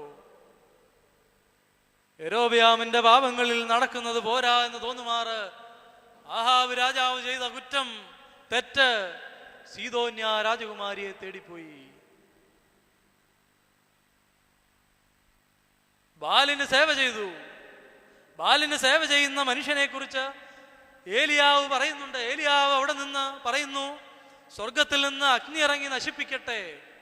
യഹോവ ദൈവമെങ്കിൽ ഞാൻ വെച്ചിരിക്കുന്ന ഈ യാഗപീഠം സ്വർഗത്തിൽ നിന്ന് യഹോവ അഗ്നി ഇറക്കി ദഹിപ്പിക്കട്ടെ, ബാലിന്റെ പ്രവാചകന്മാരെ നശിപ്പിക്കട്ടെ.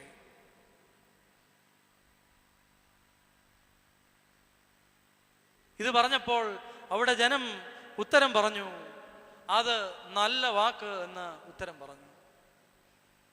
ആദ്യം ഇതിനു മുമ്പ് ഏലിയാവ് പറഞ്ഞു, യഹോവയായ ദൈവമാണ് യഥാർത്ഥ ദൈവമെങ്കിൽ യഹോവയായ ദൈവത്തെ നിങ്ങൾ പിൻപറ്റണമെന്ന് പറഞ്ഞപ്പോൾ അവിടെ ജനം ഒന്നും മിണ്ടിയില്ല എന്ന് വചനം പറയുന്നു.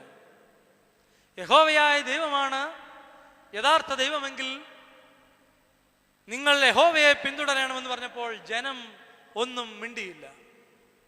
എന്നാൽ സ്വർഗത്തിൽ നിന്ന് അഗ്നി ഇറക്കി നശിപ്പിക്കട്ടെ, ഇത് ദഹിപ്പിക്കട്ടെ എന്ന് പറഞ്ഞപ്പോൾ ജനം പറഞ്ഞു, അത് നല്ല വാക്ക്.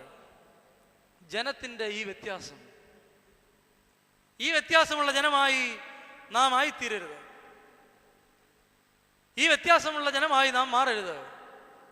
യഹോവയായ ദൈവത്തെ ആരാധിക്കാമെന്ന് പറഞ്ഞപ്പോൾ ഒന്നും മിണ്ടാത്ത ജനമായി നിൽക്കുകയും, അഗ്നിയിറക്കി ദഹിപ്പിക്കുന്നത് അത്ഭുതം നടക്കട്ടെ എന്ന് പറയുമ്പോൾ അത് നല്ല വാക്ക് എന്ന് പറയുകയും ചെയ്യുന്നു. നമ്മുടെ ജനം ഇങ്ങനെ പോകുന്നു പിന്നാലെ. അത്ഭുതം കണ്ടിട്ട് മാത്രം വിശ്വസിക്കുവാൻ, അത്ഭുതം നടത്താത്ത ദൈവത്തിൽ നിന്ന് മാറി ഓടുവാൻ, മനുഷ്യരിൽ ആശ്രയിക്കുവാൻ തക്കവണ്ണം, അന്യദേവന്മാരിൽ ആശ്രയിക്കുവാൻ തക്കവണ്ണം, ബാലിനെ സേവിക്കുവാൻ തക്കവണ്ണം പോയ ആഹാബിനെ പോലെ ആയിത്തീരുന്നു നാം. അത്ഭുതം കണ്ടിട്ടില്ല. അത്ഭുതം കണ്ടിട്ടും ആഹാബിന് യാതൊരു വ്യത്യാസവും ഉണ്ടായില്ല. അഗ്നി ഇറക്കി ദഹിപ്പിച്ചു. യഹോവയാണ് ദൈവമെന്ന് മനസ്സിലാക്കി ജനം ഏലിയാവിനോടൊപ്പം ആ ബാലിന്റെ പ്രവാചകന്മാരെ കൊന്നുകളഞ്ഞിട്ടും ആഹാബ് തേരുപൂട്ടി അരമനയിലേക്ക് വന്നിട്ടും ഇസബേലിനോട് പറഞ്ഞില്ല, എന്റെ ദൈവമാണ് യഥാർത്ഥ ദൈവം, ബാലല്ല യഥാർത്ഥ ദൈവമെന്ന് ഭർത്താവ് ഭാര്യയോട് പറഞ്ഞില്ല. അനുസരിപ്പിക്കുവാൻ, യഹോവയായ ദൈവത്തിൽ വിശ്വസിപ്പിച്ച് അനുസരിപ്പിക്കുവാൻ ആഹാബിന് തെറ്റുപറ്റിയതിന്റെ ഫലമായിരുന്നു ഇസബേൽ. അല്ലെങ്കിൽ യഹോവയായ ദൈവത്തെ ആരാധിക്കുന്നതിന് ആഹാബിനെ ഉത്സാഹിപ്പിക്കുവാൻ തെറ്റുപറ്റിയ ജീവിതമായിരുന്നു ഇസബേലിന്റെ ജീവിതം. ഈ രണ്ടുപേരുടെ ജീവിതം പരസ്പരം ഒരു കുടുംബത്തിലായപ്പോൾ അത് നാശത്തിന്റെ ഭവനമായി. അത് നാശത്തിന്റെ ഭവനമായി തീർന്നു. അതിന്റെ ശേഷം ഇവരുടെ തലമുറകളെ കുറിച്ചും ഇതാണ് പറയുന്നത്. ഇവരുടെ മകൾ തെറ്റ് ചെയ്യുന്നതിന് തന്റെ ഭർത്താവിനെ ഉത്സാഹിപ്പിച്ചുകൊണ്ടേയിരുന്നുവെന്ന്. പ്രിയമുള്ളവരെ, തെറ്റ് ചെയ്യുവാൻ പ്രേരിപ്പിക്കുന്നവരായി നാം ആയിത്തീരാതിരിക്കട്ടെ. നാം ഒന്നും ഇസബേലായി തീരാൻ ഇടയാകാതിരിക്കട്ടെ. യഹോവയിൽ നിന്ന് അകന്നു നിൽക്കുന്ന, യഹോവയ്ക്ക് അനിഷ്ടമായുള്ളത് ചെയ്യുവാൻ തക്കവണ്ണം തന്നെത്താൻ വിറ്റുകളഞ്ഞ ആഹാബിന്റെ ജീവിതത്തോട് അനുരൂപമായ ജീവിതം ആകാതിരിക്കട്ടെ നമ്മുടെ ജീവിതം. നമ്മുടെ ജീവിതം യഹോവയായ ദൈവത്തെ സ്തുതിക്കുന്നതിനും, യഹോവയായ ദൈവത്തെ കീർത്തിക്കുന്നതിനും, സ്തുതി പാടുന്നതിനും, അവന്റെ നന്മകൾ ആയിരം നന്ദിയോടുകൂടി ഏറ്റുപറയുന്നതിനും സംഗതിയാകട്ടെ. ദൈവത്തിന്റെ പരിശുദ്ധാത്മാവ് അതിന് നമ്മെ സഹായിക്കട്ടെ എന്ന് ആശംസിച്ചുകൊണ്ട് ഈ വിശുദ്ധ ദിവസം, ഈ വിശുദ്ധ ദേവാലയത്തിൽ നമ്മളെ ആക്കിയ ദൈവത്തിന് നന്ദി പറഞ്ഞുകൊണ്ട് നമ്മെ ഓരോരുത്തരെയും ദൈവം തമ്പുരാൻ സമൃദ്ധിയായി അനുഗ്രഹിക്കട്ടെ എന്ന് പ്രാർത്ഥിച്ചുകൊണ്ട് ആശംസിച്ചുകൊണ്ട് നിങ്ങൾക്കെല്ലാവർക്കും ഹൃദയം നിറഞ്ഞ നന്മകൾ നേർന്നുകൊണ്ട് ഞാൻ എൻ്റെ വാക്കുകൾ ഉപസംഹരിക്കുന്നു. നമുക്ക് വേണ്ടി പ്രാർത്ഥിച്ച പിതാക്കന്മാരെ, മാതാക്കളെ ദൈവസന്നിധിയിൽ നമുക്ക് ഓർക്കാം. അവരുടെ പ്രാർത്ഥന നമുക്ക് കാവലും കോട്ടയുമായിരിക്കട്ടെ. ദൈവത്തിൻ്റെ നാമം, പരിശുദ്ധ നാമം, ത്രിയേക നാമം എന്നും എന്നേക്കും വാഴ്ത്തപ്പെടുമാറാകട്ടെ.